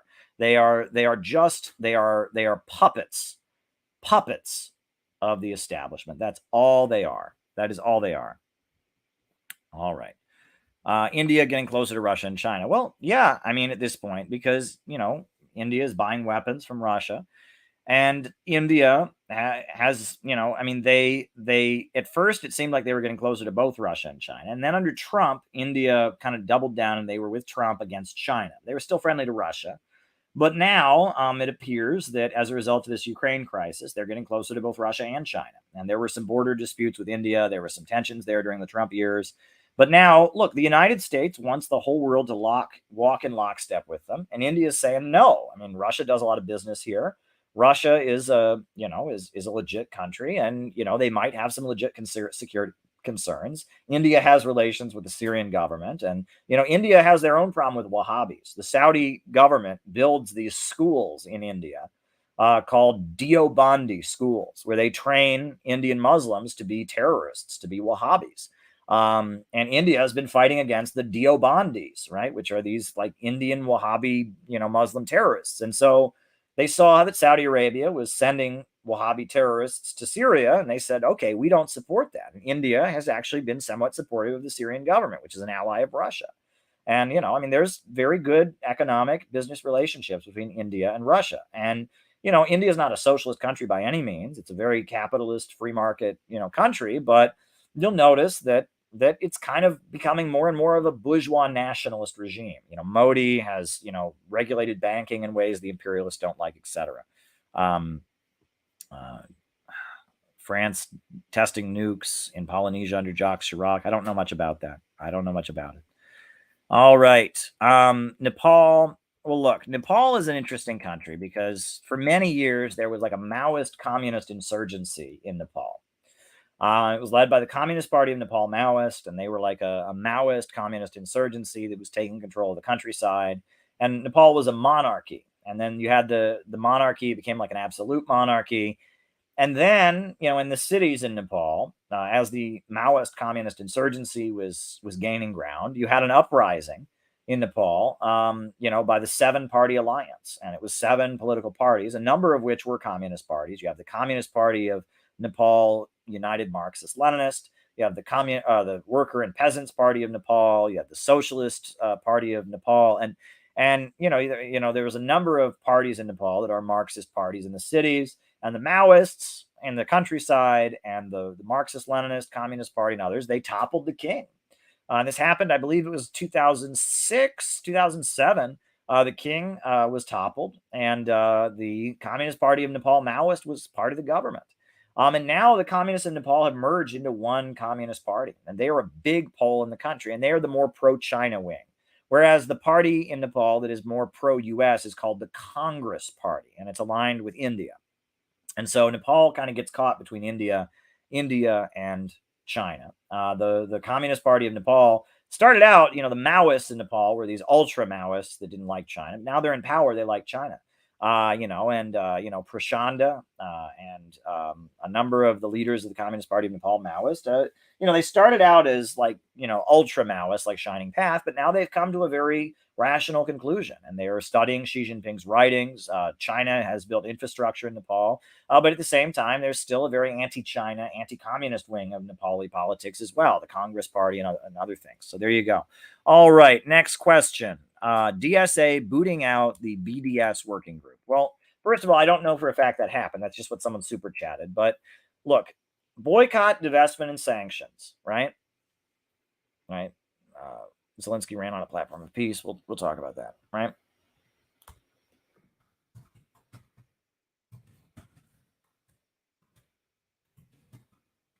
Right. So the Palestinians have largely called for boycott, divestment, and sanctions. They want people to boycott Israel. They want companies to divest and not do business with Israel. And they want sanctions to be imposed on Israel in response to their crimes against the Palestinians.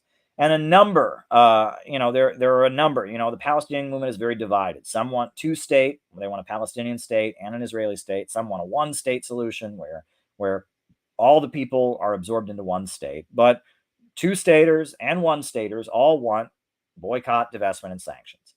However, the large talking point of Israel is that boycott, divestment, and sanctions is anti-Semitic. And they compare it to Kristallnacht, right? When the Nazis broke the windows of Jewish stores. And they say, oh, if you boycott Israel, that's just like the Nazis. I've heard this. It's the dumbest thing I've ever heard, right? It's like you're boycotting. This is over politics. It's not about race, right? You're not saying it's not about boycotting Jews. It's about boycotting a country that is committing human rights violations, right? And I know Ben and Jerry's ice cream, they boycott Israel. A lot of institutions boycott Israel. So across the United States, they've passed a number of laws. It is illegal to boycott Israel across the United States. If you're a government employee in a number of states in the United States, you must sign a document that says that you will never boycott Israel. Can you believe this? You have to sign a document. If you want to work as a teacher or a state employee or a state trooper in Alabama or in, I think, West Virginia, and a number of states, you have to sign a document that says you will not boycott Israel. That is ridiculous, right? And in New York, we have a law that basically says that if your company boycotts Israel, then the New York state will never do business with you, right? It's Andrew Cuomo, our former governor, he said, if you boycott Israel, then the state of New York will boycott you. And it's this, Israel's really scared of boycott, divestment, and sanctions. It has the impact to really do damage to Israel's economy. And a lot of people that aren't tankies, aren't hardliners, a lot of socialists, Trotskyites, social democrats, Bernie Sanders kind of people support boycott, divestment, and sanctions. But among certain forces that are very prominent in DSA, people that are, high up, there is a feeling that that somehow boycotting Israel is anti-Semitic. And I mean, these people are adamant about that, right? So there you go. All right. Okay. All right. We can talk about that for sure.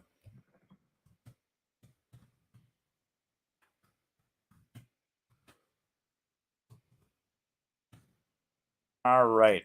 Very good. So, there are some social democrats, people that are at the top of DSA, people that are at the top of the labor union movement. Bernie Sanders himself opposes boycotting Israel. Noam Chomsky opposes boycotting Israel. There are some voices that are just opposed to boycotting Israel. They just maintain it's anti-Semitic, it's wrong, you can't do it. But there's a lot of people who support it, and it's a divisive issue on the left. So it sounds like these forces in the DSA, that they support it. What's interesting, when I first came to New York, I didn't realize this, right? Because DSA. See, here's the thing you have to remember about DSA. Okay, so DSA started in the 1980s. Okay, we're just going to go over the history of DSA. People love it when I do movement history, so we're just going to. Okay, so there, going back to like the time of Debs, there was something called the Socialist Party of America. And it was the Socialist Party, and it was the Socialist Party of America. It was led by Eugene Debs. After the Russian Revolution, the people who supported the Russian Revolution became the Communist Party. And Debs died, and it was Norman Thomas was the leader of the Socialist Party, and they did not support the Soviet Union. It was the Socialist Party. So going up into the 1960s, there was a Trotskyite named Max Shachtman who said the Soviet Union was not a workers' state, and the Shachtmanites, who were tied in with the CIA, they all joined the Socialist Party, and the United Auto Workers Union. The head of the Auto Workers Union, Victor and Walter Reuther, who were the heads of the UAW, they joined the Socialist Party. The Socialist Party was very much considered the very, very moderate wing of the socialist movement.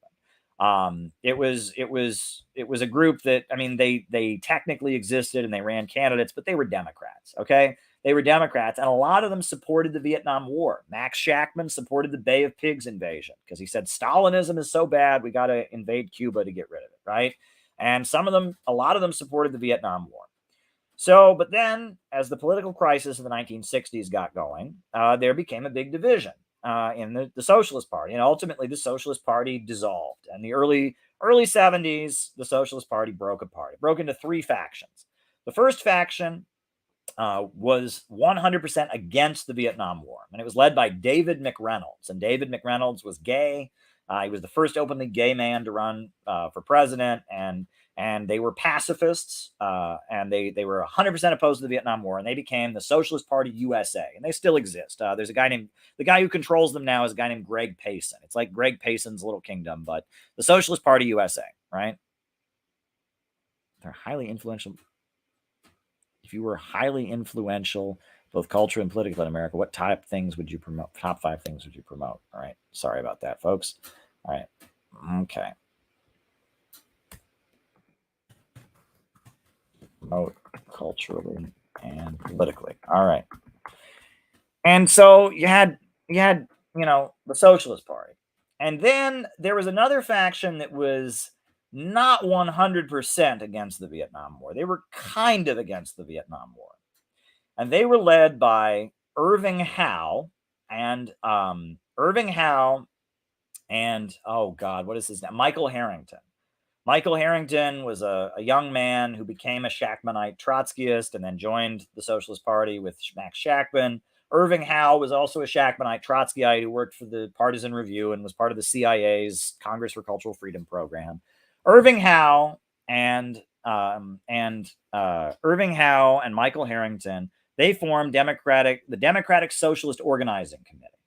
And then there was another faction called Social Democrats USA, and they 100% supported the Vietnam War. They were so anti-communist that they supported the Vietnam War. They endorsed Ronald Reagan during the 1980s. So there were these three factions. And there was Democratic Socialist Organizing Committee. There was and then there was a group called the New American Movement. And it was former members of the civil rights movement who were trying to form some kind of patriotic, social democratic group, kind of carrying on the traditions of Martin Luther King Jr. and the Poor People's March, the New American Movement. But over the course of the 1970s, a lot of the Maoist groups kind of lost their way because China was changing, and China was in this anti-Soviet frenzy. And the world communist movement was in a state of confusion, and the political struggle of the 1970s was declining. So during that period, you had a lot of Maoists just kind of throw in the towel and say, all right, we're not communists. We're just gonna stop being communists. And so In These Times magazine was started, and Michael Harrington and Irving Howe said, you know what, if you want to not be a communist anymore, you want to be more rational, be more down to earth, join this new group. And they formed, I believe, in 1982, 1983, they formed Democratic Socialists of America.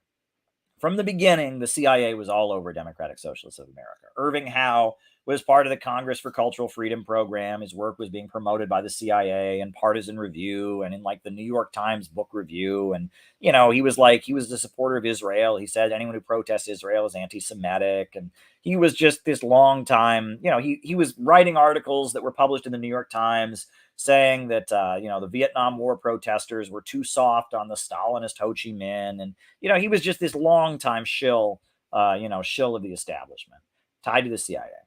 Gloria Steinem, who was kind of the face of American feminism in the 1970s. She was just like the top feminist in America, the founder of Ms. Magazine. Gloria Steinem was a founding member of DSA. And Gloria Steinem admits in her autobiography that the way she got into politics was she was working for the CIA. The CIA basically helped her set up a front group, and they went to the World Festival of Youth and Students in Vienna, Austria. And she and Barney Frank and Zbigniew Brzezinski went there pretending to be socialist students, and they got in and they set off smoke bombs and acted like fools, and they tried to sabotage the Communist Youth Festival in Vienna. So, the CIA has its fingerprints all over DSA, has from the beginning. But the weird thing about DSA is it's a lot of college professors. Barbara Einreich, Cornel West. It's a lot of college professors, a lot of people with ties to the CIA, and they kind of go in and out. Sometimes they're active, sometimes they're not. They're active when the bourgeoisie needs them. Right? During the 1980s, as the communist, like Maoist, new communist movement was collapsing, they were necessary to kind of scoop all these people up and kind of control them. But then, in the 90s, people didn't know DSA existed. People used to joke that DSA was like, it was a dinner that happened once a year. But then again, in the early 90s, John Sweeney became the head of the AFL-CIO, and he was like a DSA member. And so people said, well, DSA is a labor union group. People said DSA is kind of a club for labor union bureaucrats. People who work in the high ranks of the labor movement are in DSA. And more radical people, that are more radical in the labor movement are in Solidarity or Liberation Road or Freedom Road or whatever. But high-ranking labor bureaucrats like John Sweeney and Trumpka and people like that, Richard Trumpka, they're in DSA. It's this club for like the high-ranking labor bureaucrats. And then during the Iraq War protests, DSA, they would endorse all the big protests against the war, but no one knew they still existed. People would see their name and they'd be like, is that group still around? They had this newspaper that it looked like it was printed at someone's house. Like, it wasn't even like newsprint. It was on like paper. It looked like someone printed it on their printer and stapled it. It was called like Democratic Left. And people joked that, DSA was almost like it didn't exist. It was this association for college professors. People didn't know it existed. But then when the Bernie Sanders movement got going in 2016, at that point, suddenly DSA was a thing again. DSA suddenly was having meetings and bowling nights, and now everyone wants to join DSA, and it's this big thing. DSA suddenly has energy again. So again, if the political crisis is resolved, if the United States goes back to having political stability, DSA will kind of fade away. But right now, there's a lot of people that are angry at the establishment. There's a lot of fighting within the ruling class. The ruling class needs somebody to kind of lead progressives to do their bidding, to be their foot soldiers. So DSA exists. It's, DSA are, they're like, they're like sheep herders for leftists, right? The idea is whenever there's people that have left-wing views and are thinking critically of capitalism, there's a danger that they might, become revolutionaries or something. So DSA is this crew of people that exist to kind of, when there are radical upsurges, lead the people, say, okay, you're radical, come this way. And they always have lots of money and always lots of resources. And whenever there's a big upsurge, you know, in the labor movement or something, out of the blue, they just kind of show up. Suddenly they're alive again.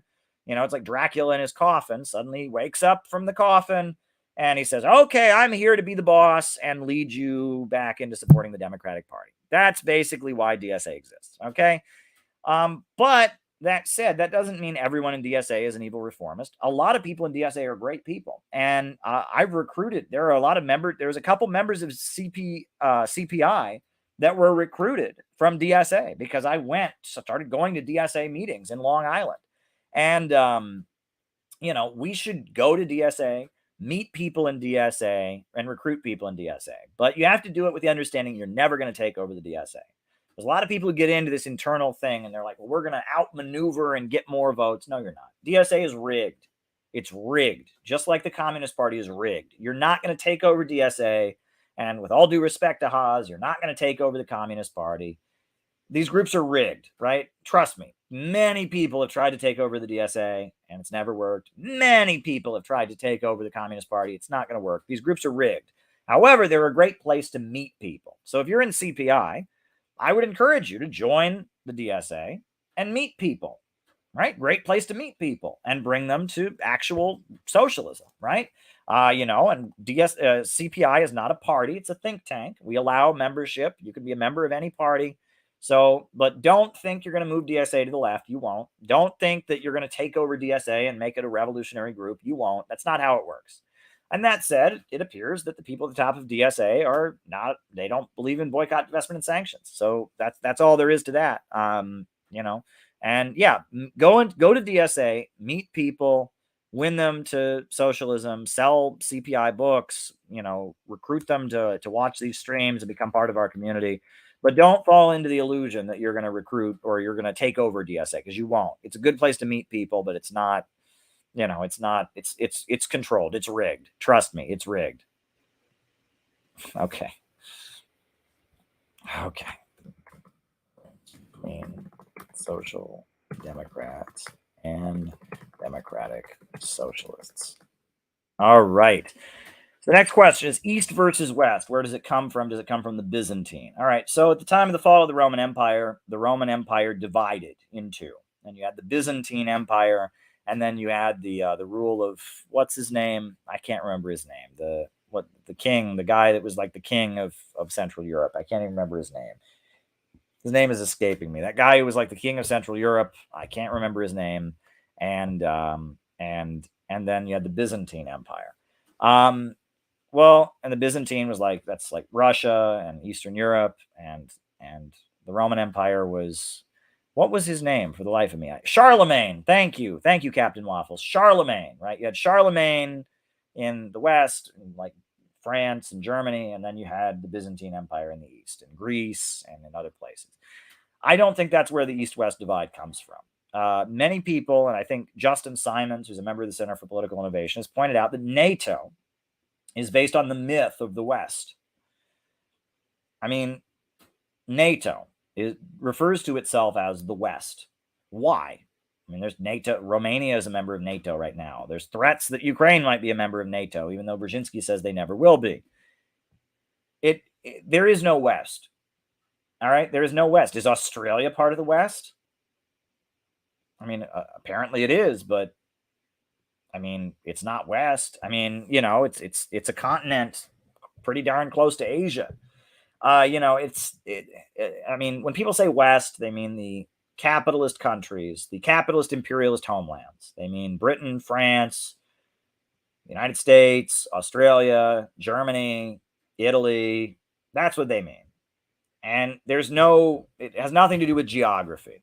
You know, Adam M. says the West is just Anglo-liberalism. And that's basically what it means. Yes, there is no West. West is kind of a mythological concept. And there's no ideology that really holds the West together. I mean, Anglo ideology and Atlanticism kind of dominates the West, but there's a lot of people in Germany and in France and in Italy and other places that really don't identify that. Mediterranean culture is very different than British Atlanticist culture, right?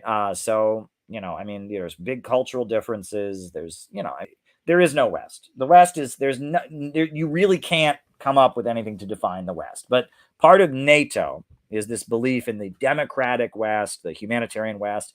What about Franco in Spain? Was he part of the democratic West? What about Mussolini? Was he part of the democratic West? Or Berlusconi more recently, right? I mean, it's just, or Charles de Gaulle, and Dergist economics in France. I mean, it's just, there's nothing, there's no common value, there's no common identity, there is no West. West is an imperialist myth. And that's why, these Proud Boys, right? These white supremacist Proud Boys that, think everyone they don't like is a communist and are pretty racist and stuff. One of the things they chant at their rallies is West is the best. West is the best.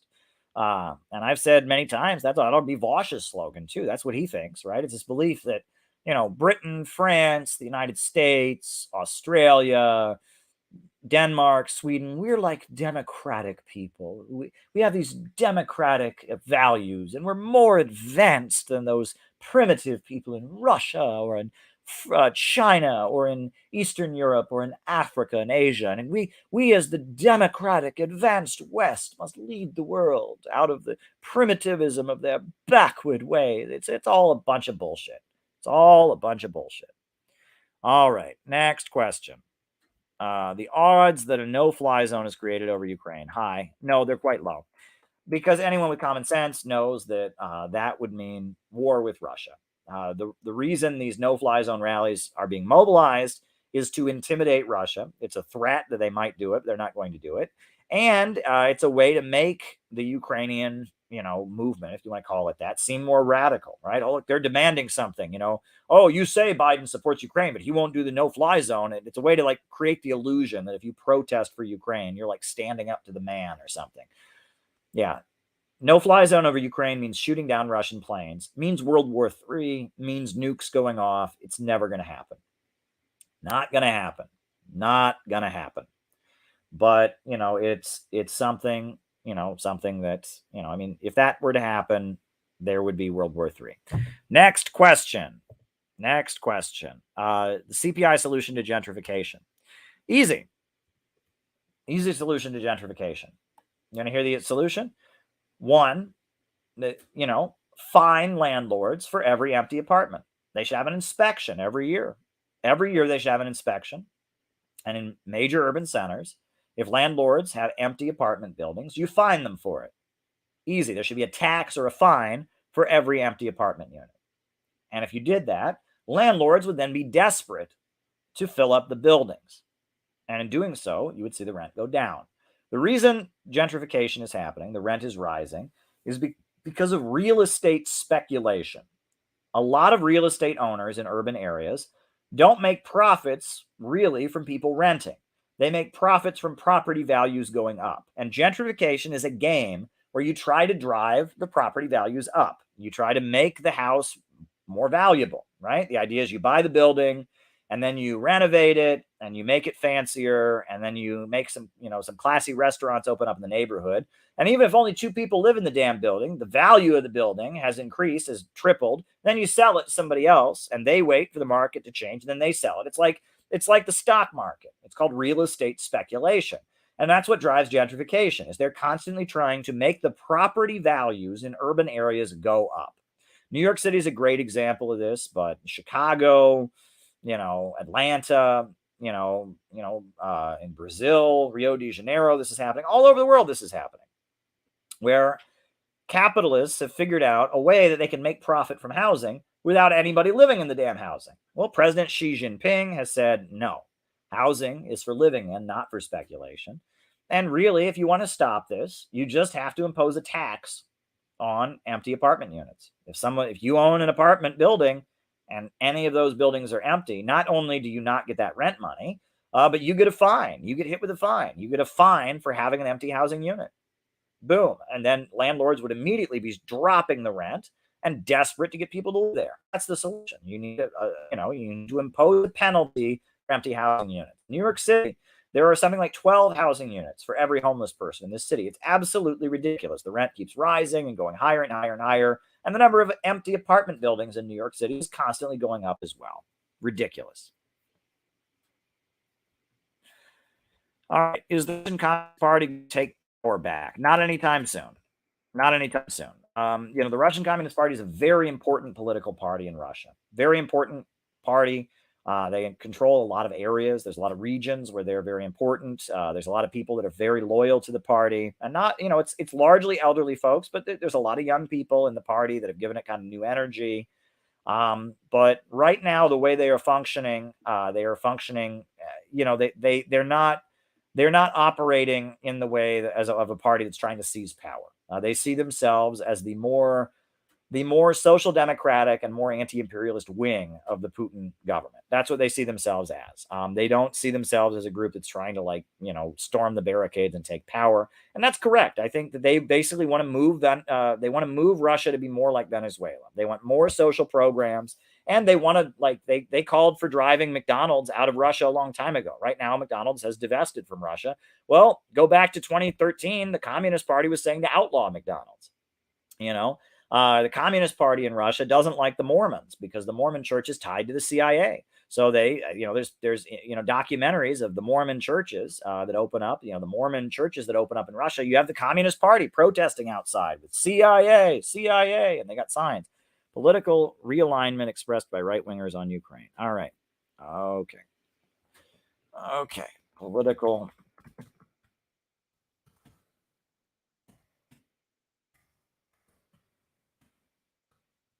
And, they're protesting CIA, and that's, they are an important wing of Russian politics.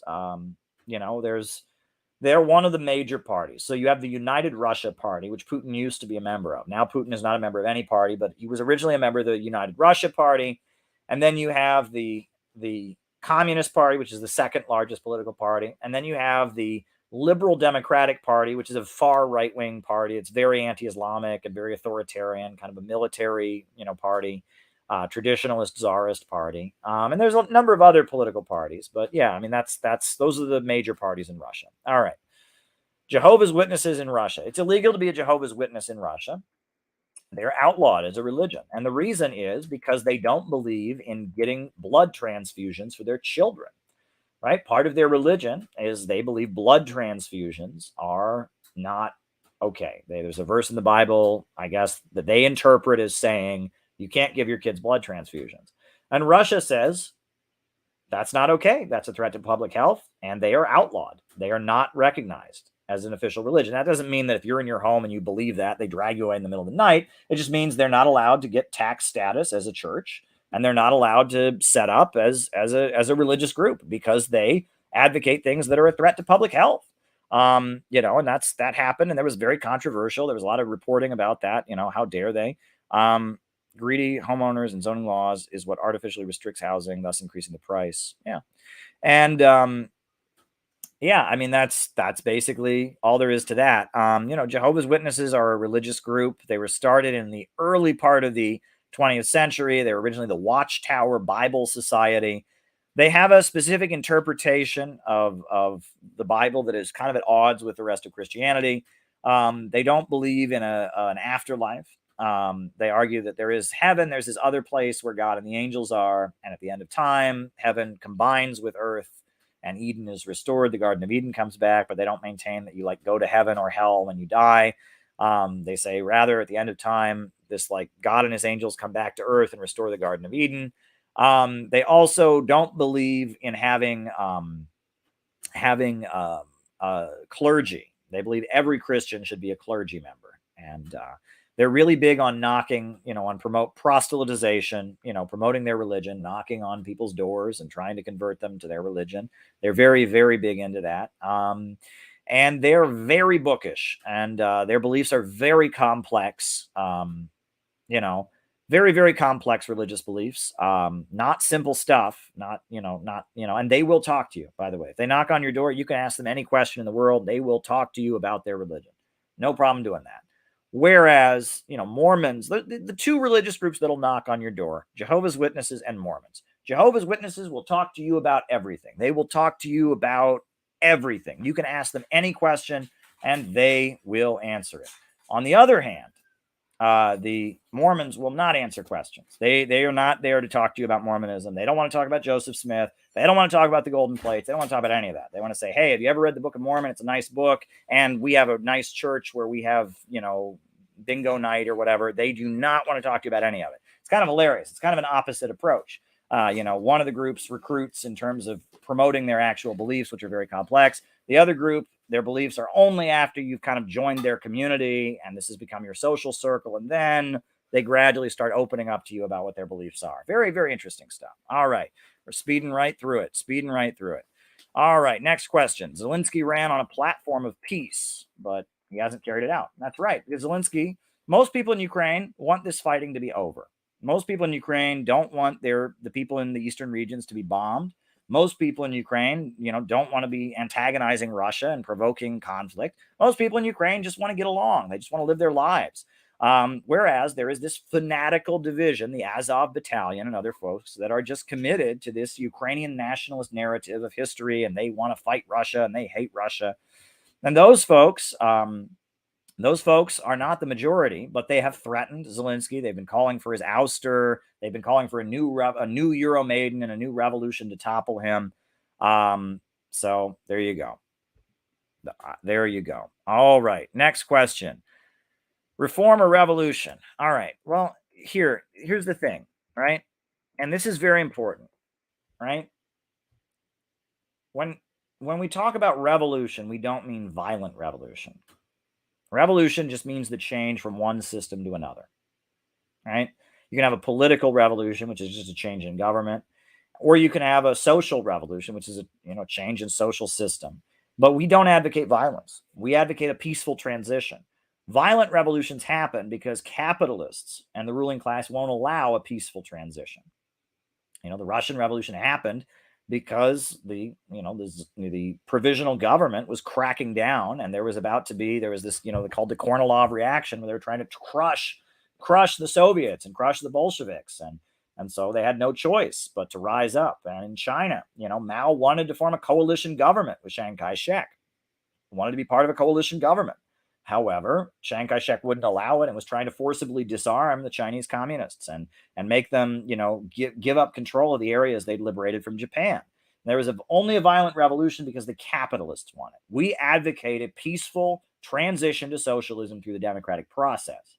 The capitalists, on the other hand, are likely to move toward fascism or some kind of military state, or they're likely to abolish democracy and suppress people's right to organize. And under such circumstances, people have the right to defend themselves. The Black Panthers, it was the Black Panther Party for self-defense. They were defending their communities from police brutality. The Black community had peacefully organized, and there had been violent campaigns against them, so they formed self-defense groups. All right. Ask Independent Station. All right. And wrote it down. And, revolutions happen because people are forced to defend themselves. And it's the capitalists and their system that foments violence. And advocating violence, what they call left adventurism or Blanquism or Punchism, these are deviations of Marxism. These are petty bourgeois ultra-leftist trends. Working class people don't want violence. They don't want violence in their communities. They don't want violence in their neighborhoods. And if you go around advocating a civil war or advocating terrorism or violence, you're going to isolate yourself from the working class. We should come up with serious policy solutions that we want to see changed and rally people around those solutions and build communities of struggle and communities of solidarity about, those solutions. That's the answer. And anyone who goes around advocating civil war, that they're not working class. Now, that said, we do want a new state, and that socialism will mean getting rid of the FBI and the CIA and the Pentagon and creating a new kind of military and a new kind of police force and a new kind of intelligence apparatus, right? And so you have to change the state, right? And that part of revolution is, it's not simply about, getting elected and taking hold of the capitalist state as it exists. It's about building a new state to serve working class power. And that's important as well. Generally, revolutions have three stages. There's the demands, and the United Front that is created, that comes forward, and society is rallied around something that they want, like peace, land, and bread, like land reform, like defeating the Japanese invaders, like redistributing, land to the peasantry, like, an 8-hour workday. There's a movement that emerges around a specific program. And the communists, and they lead the people in building a huge united front around that program. And then they take power, and, they start enacting that program. But in order to enact that program, they need to create a new state, because you can't enact a working class socialist program with a capitalist state. So when they move from the United Front to taking control of the state, and when they start changing the nature of the state, that's called establishing the dictatorship of the proletariat, right? Because under capitalism, we have the dictatorship of the bourgeoisie. But when you start creating a new police force and a new intelligence agency and a new military to serve the people, you're creating the mechanisms of what they call the dictatorship of the proletariat. You're eradicating the dictatorship of the bourgeoisie, and you're establishing the dictatorship of the proletariat. And then, once you have the dictatorship of the proletariat, at that point, you can create a full-on socialist economy. So the first step toward building socialism is mobilizing society and building a united front around a program, a serious program, things that people can actually see happening in their lives that would make their lives better. Then that will eventually necessitate the dictatorship of the proletariat, and the dictatorship of the proletariat will eventually lead to the creation of a socialist economy. And that's how it works. All right, next question. All right. Top 5 things I would promote culturally and politically. Wow. That's quite a question. Top 5 things I would promote culturally and politically. Well, the economic program I've always advanced is, a mass mobilization to rebuild the country in terms of infrastructure, public control of our natural resources, oil, gas, coal, and timber, public control of the banking system, and an economic bill of rights like Roosevelt advocated. Plus, I advocate good relations with countries around the world and changing the economic relationship of the United States with the world, restructuring our economy to be based on win-win cooperation and not being hostile to Russia and China, dismantling this global system of monopoly capitalism and moving toward a rational socialist economy where growth is unlimited and unrestrained by the irrationality of greed. I don't know who that is. I don't know enough about it to say that. All right. Next question. What is the difference between social democrats and democratic socialists? Okay. Again, these are semantical differences, okay? But originally, when Karl Marx was alive, all kinds of people were calling themselves socialists. And socialism was not very easily defined. It was a vague term. If you were critical of capitalism, you were a socialist, right? And you had different socialists, Robert Owen and Franz Fourier and Saint-Simon. Okay, Trotsky, Lenin.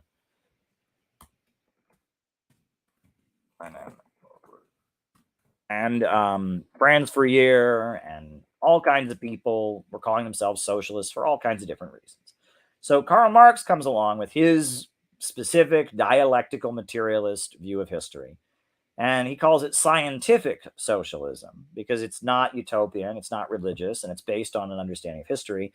And they start using the term communist to separate themselves from the other schools of socialism that are out there, because it's like there's all kinds of different socialism, but they're referring to their specific brand.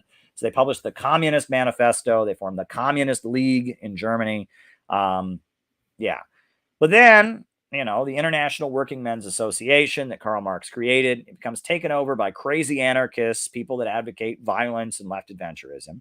So at that point, around the time of Marx's death, around the time that, the Germans are forming a new workers' party, they say, okay, we're not going to call ourselves communists because we don't want people to think we're bomb-throwing anarchists. So they call their party the Social Democratic Party of Germany, right? They believe in democracy, but they want to expand democracy to the economy. They believe in social democracy. And after Marx's death, starting in like the 1880s, 1890s, the term social democrat was the term that Marxists used. Marxists said, we are social democrats. It was a way to distinguish themselves from bomb-throwing crazy anarchists and others. They said, well, we're social democrats. We're building labor unions. We're building a democratic workers' movement. But then World War I happened, and all the social democratic parties, all these Marxist parties, supported World War I. And Lenin had opposed World War I.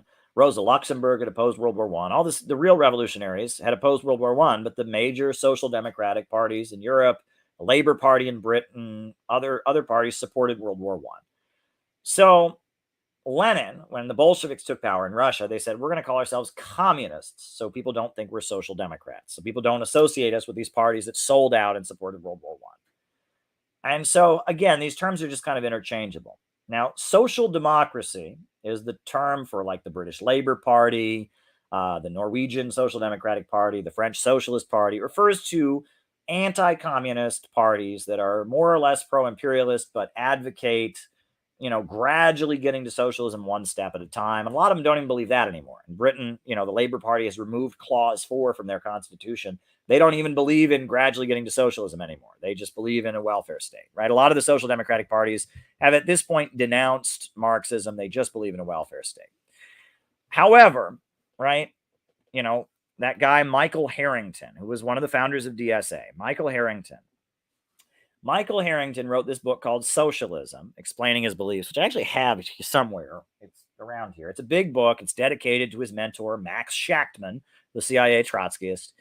And Michael Harrington denounced European social democracy. And when he was founding DSA, he denounced European social democracy. He said the Labour Party in Britain's not creating socialism. They're not creating worker-run factories. They're not nationalizing industries enough.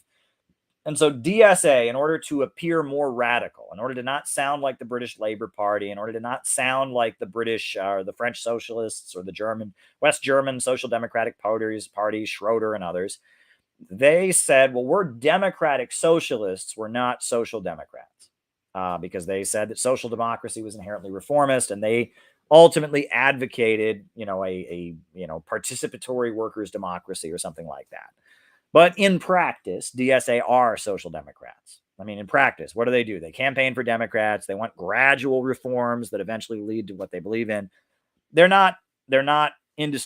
pretty indistinguishable from social democracy, but because they want to make clear that they don't simply advocate a Norwegian welfare state, they do want to create some kind of working class society where the workers own the factories.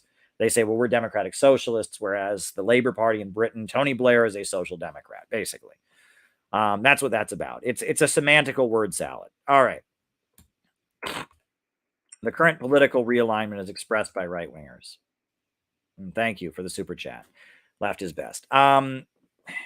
Look, I've told people that right now, people that are at odds with the direction that American imperialism is going in are largely on the right. If you're a working class person and you don't support U.S. imperialism and you don't like the woke makeover that imperialism is getting, and you're skeptical of big pharma or anything in mainstream media, you get called a right-winger, you get called a conspiracy theorist, and it's the Republicans that are giving any voice to criticism of the status quo.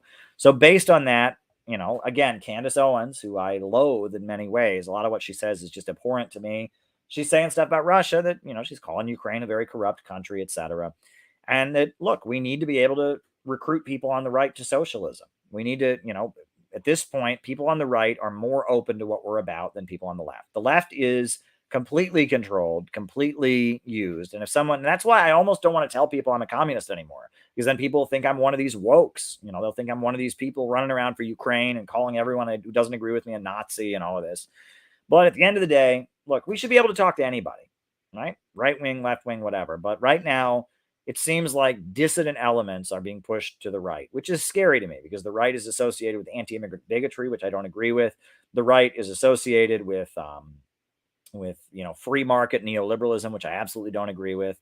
However, at this point, the right are the people that are questioning anything mainstream media says, and the left are people who want you thrown in jail or banned from social media if you question anything, right? So, it's like we're in a weird spot right now politically. It's uncomfortable, but we just have to figure out. At the end of the day, we just have to do our thing, right? We're not part of the synthetic left. We're not trying to lead the movement, We're not part of the synthetic left, but we're not part of the right either. We're not anti-immigrant. We're not supporting, privatizing everything. We're not libertarians. We're our own thing. Marxists, socialists, anti-imperialists, 21st century socialism, we're our own thing, right? We are our own thing. We're not on the right. We're not on the left. We're our own thing. We have our own beliefs, and we're aligned with the anti-imperialist countries. We're a lot, the ideology that they have in Venezuela, that they have in Nicaragua, that they have in China, they have in Vietnam, is not left or right. It's just what it is. 21st century socialism, right? 21st century socialism, Marxism in our time is its own thing, and it's not aligned with the left, and it's not aligned with the right. It used to be that the left were people that were closer to what we're about, and now that's not true. The left are more anti-China, more anti-Russia. The so-called left are more believing in the mainstream status quo. We are our own thing. We have our own beliefs. And our movement that is fighting for peace, jobs, democracy, and equality, for workers' power, for dismantling imperialism, it's separate from both of them. It's our own thing. That's all we can say about it. But don't you think the right's new anti-imperialism is just an unprincipled shift? Of course, right? The Democrats pretended to be anti-war during Bush's war, but then they came to power and they continued the wars. Of course, right? You think Ted Cruz is honest? Do you think he really, is on? Do you think Candace Owens really, really supports the people of Donetsk and Lugansk? Of course not. So yes, it's dishonest, right? There's lying politicians with both the Democrats and the Republican Party. We just have to do our own thing. We have to do our own thing. We are a separate entity. What we want is good for America's working families. We want to build an anti-monopoly coalition as big as possible, but we have our own agenda. We're not loyal to the left. We're not loyal to the right. We're loyal to opposing imperialism. We're loyal to the working class and fighting for, a government of action that fights for working families. We just have to keep that in mind. We're doing our own thing, and we need to get out of the movement and get to the masses. A last independent station in Russia shut down. What does independent mean? Did you ever? What is their criteria for independent? I'm sorry. I'm just like, I hear stuff like that all the time too, right? It's funny because I heard that there was no free media in Russia 5 years ago. So it turns out they were lying 5 years ago because this last independent radio station shut down. Come on. This is just stupid, right? There's a lot of different views in Russia. There are TV networks in Russia that have diametrically opposed views to each other. There are people in Russia who vote for the Communist Party. There are people in Russia who hate communism with all their heart and soul. There are people in Russia that are deeply religious. There are people in Russia that are very secular. There are Muslims in Russia. There are more Muslims in Russia than in any other non-Muslim country. So NPR, according to them, what's their criteria? By what criteria do they consider that radio station to be free? It's dumb. Right? A lot of media in Russia does get government subsidies. So does that make it not free just because it gets government subsidies? And does that make PBS not free media in the United States? I don't know. Who knows? It's dumb. I just, and again, they said it. So, it's just, take their word for it, right? And if you disagree, you're spreading Russian conspiracy theories. Discourse has gotten so dumb about anything related to Russia in the United States. You can't have a rational conversation about these things. What do they mean by free? Well, because they said so. It's so dumb. All right. Why did Trots claim Lenin over Stalin? Because after the death of Lenin, Stalin very much built up the cult of personality around Lenin. They put Lenin in the mausoleum. RT's not gone. You can watch RT. Go to RT.com. Click live. You can watch it. You can't watch it on US television. You can't watch it on YouTube, but RT is not gone. I don't know where you got that memo, but RT is definitely not gone. Go to RT.com right now, hit live, go to Rumble. No, RT's not gone, my friend. You got some bad info there. It's just being censored, but it's not gone. It's not gone. But anyway, why do Trots claim Lenin over Stalin? The reason for that is because of the fact that after Lenin died, Stalin very much made a cult of personality around Lenin, right? They put him in a mausoleum. And they, yes, I am. I'm definitely working on some projects. I'm working on a new book. I've got some other projects in the works. Can't say too much about it, but I am definitely working on some stuff. They put him in the mausoleum, and they they kind of eulogized him. And so Trotsky, in order to defend himself, tried to say he was the true Leninist, that Stalin had deviated from Lenin's ideology, and he was the true Leninist. That was basically the approach that Trotsky had. And also, Trotsky's legacy with Lenin was a big point of defensiveness. Trotsky, had not joined the Bolsheviks. When the Bolsheviks were created, the Party of New Type, he didn't join it. He didn't join it. And at that point, this is just a troll. RT America closed down, my friend. I did clean out my desk at RT America. Like, come on. These are dumb people in the chat that are always just trying to look for any little stupid thing they can, whatever. Anyway, moving on, God, people are so dumb. But anyway, but anyway, so Trotsky was at odds with Lenin for most of his life. He was opposed, he was putting forward the idea of a United States of Europe, right? Lenin said, no, we don't want all the imperialist countries to unite into one. That'll strengthen imperialism. He refused to form a party of new type, and instead he wanted to form something called the August Bloc, which would be like the radical wing of social democracy. And Lenin and Trotsky were at odds. Trotsky didn't join the Bolsheviks until July of 1917. So Trotsky, the fact that Lenin had written pages and pages denouncing him, denouncing his theory of permanent revolution, denouncing him on the peasant question, the fact that denouncing him on the United States of Europe question, that was a point of defensiveness on Trotsky's part. So if Trotsky was going to defend himself against Stalin, he had to say, well, actually, I'm the true Leninist, and you're watering down Leninism. You're, you built a mausoleum to Lenin, but you're actually distorting his ideas. Trotsky didn't stand a chance. If Trotsky got up and said, well, Lenin was wrong and I'm right, he didn't stand a chance at that point. However, if you look at the disagreements that Trotsky had with Lenin, they very much stayed alive. They very much stayed. They kept going. They kept going for a long time after Trotsky joined the Bolsheviks and after Trotsky ultimately, was kicked out of the Soviet Union. For example, what did the Trotskyites do? They joined the Social Democrats. Lenin said you need to have an independent party. You need to have a Bolshevik party, a party of a new type. Well, the Trotskyites, after they got kicked out of the communist parties, they had what they called the French turn, and they joined the Socialist Party. And they joined the Socialist Party in France. They joined the Socialist Party in the United States. They joined the Labor Party in the United Kingdom. That's what they did. Right? And, also on the peasant question, Lenin said that, you need to have a united front of the workers and peasants. Well, Trotsky, read what he wrote about the Chinese Revolution. He was hostile to Mao, and he said that the Chinese Revolution was pretty hopeless because it was a peasant revolution. What was that about?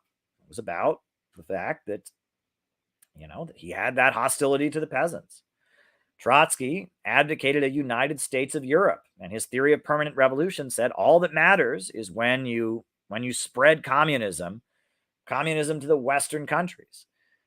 And Lenin said the revolutionary energy is going to come from the East. It's going to come from Africa and Asia, and it'll come from the impoverished countries that are kept poor by imperialism. Well, what does Trotsky do? Trotsky immediately denounces the Soviet Union for not spreading communism to the West. And Trotsky also, at that point, he denounces Stalin. In his biography of Stalin, he calls Stalin Asiatic and says Stalin's just not European enough. He's an Asiatic tyrant, So all the things that Trotsky disagreed with Lenin about, the peasant question, the United States of Europe, the centrality of the West, all of that, the belief that he wanted to be like the radical wing of the Social Democrats, all of that, he kept believing. Trotsky was still Trotsky.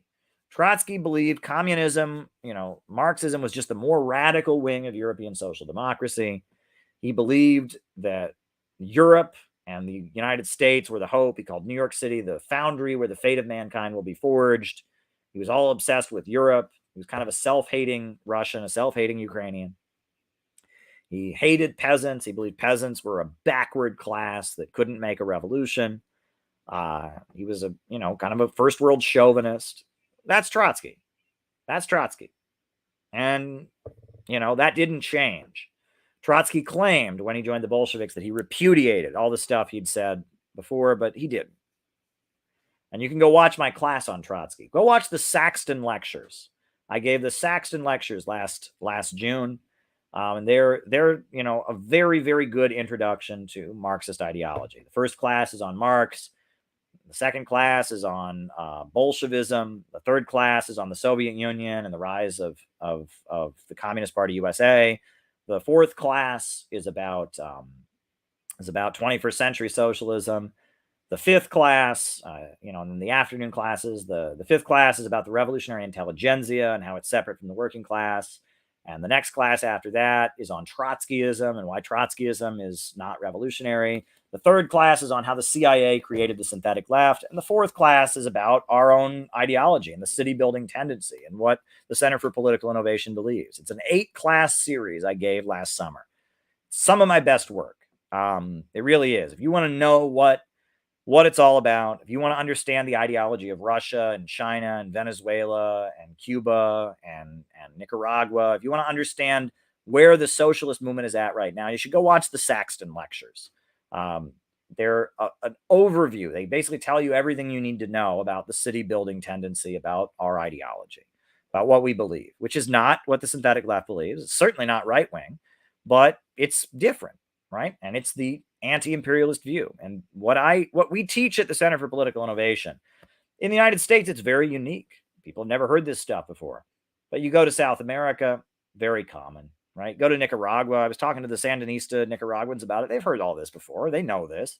I'm not telling anything they don't know. You go to Vietnam, they know this, right? You go to China, they know this stuff already, right? But in the United States, city builder, constructive, optimistic socialism is very rare. The synthetic left has really sunk its fangs into all left-wing and Marxist spaces. So what we're preaching is pretty unique in the United States. So that's why you should check out the Saxton lectures. That's why you should promote the Saxton lectures. People need to see them. All right, folks, I'm tired. It's late. So I think we're going to end the stream. Do you think there's tension between Stakhanovite ideal, labor reforms like the 8-hour workday? The Stakhanovism was Russia as an underdeveloped country trying to work really, really hard to build socialism and raise the country up from poverty. Russia had not been fully industrialized. The 8-hour day is in Western capitalist countries. Workers are struggling with their employers for better treatment, and they make demands. Totally different context.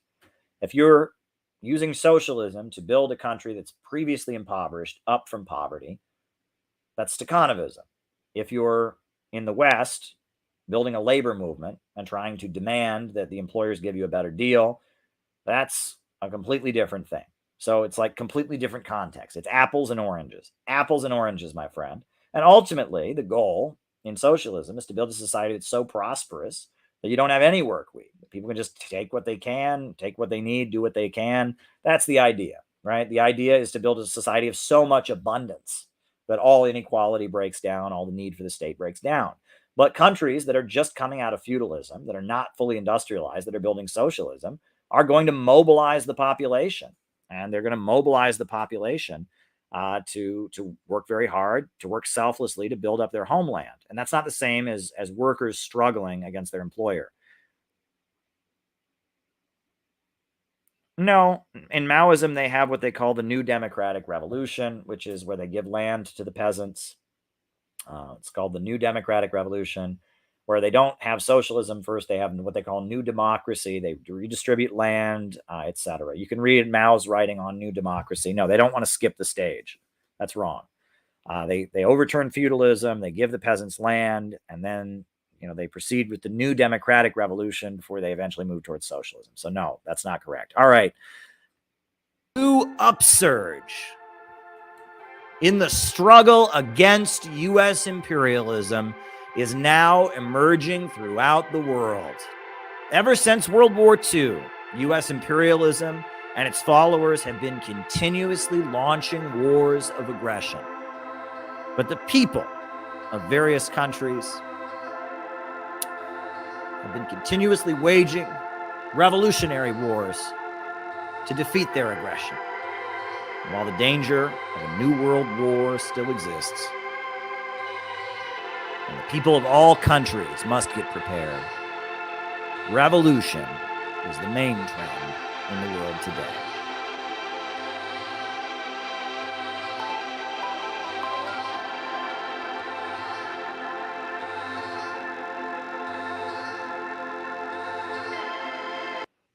All right.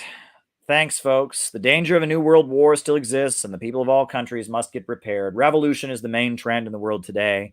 We need a government of action to fight for working families. We need a government of action to fight for working families. Good night, everybody. Good night. Good night.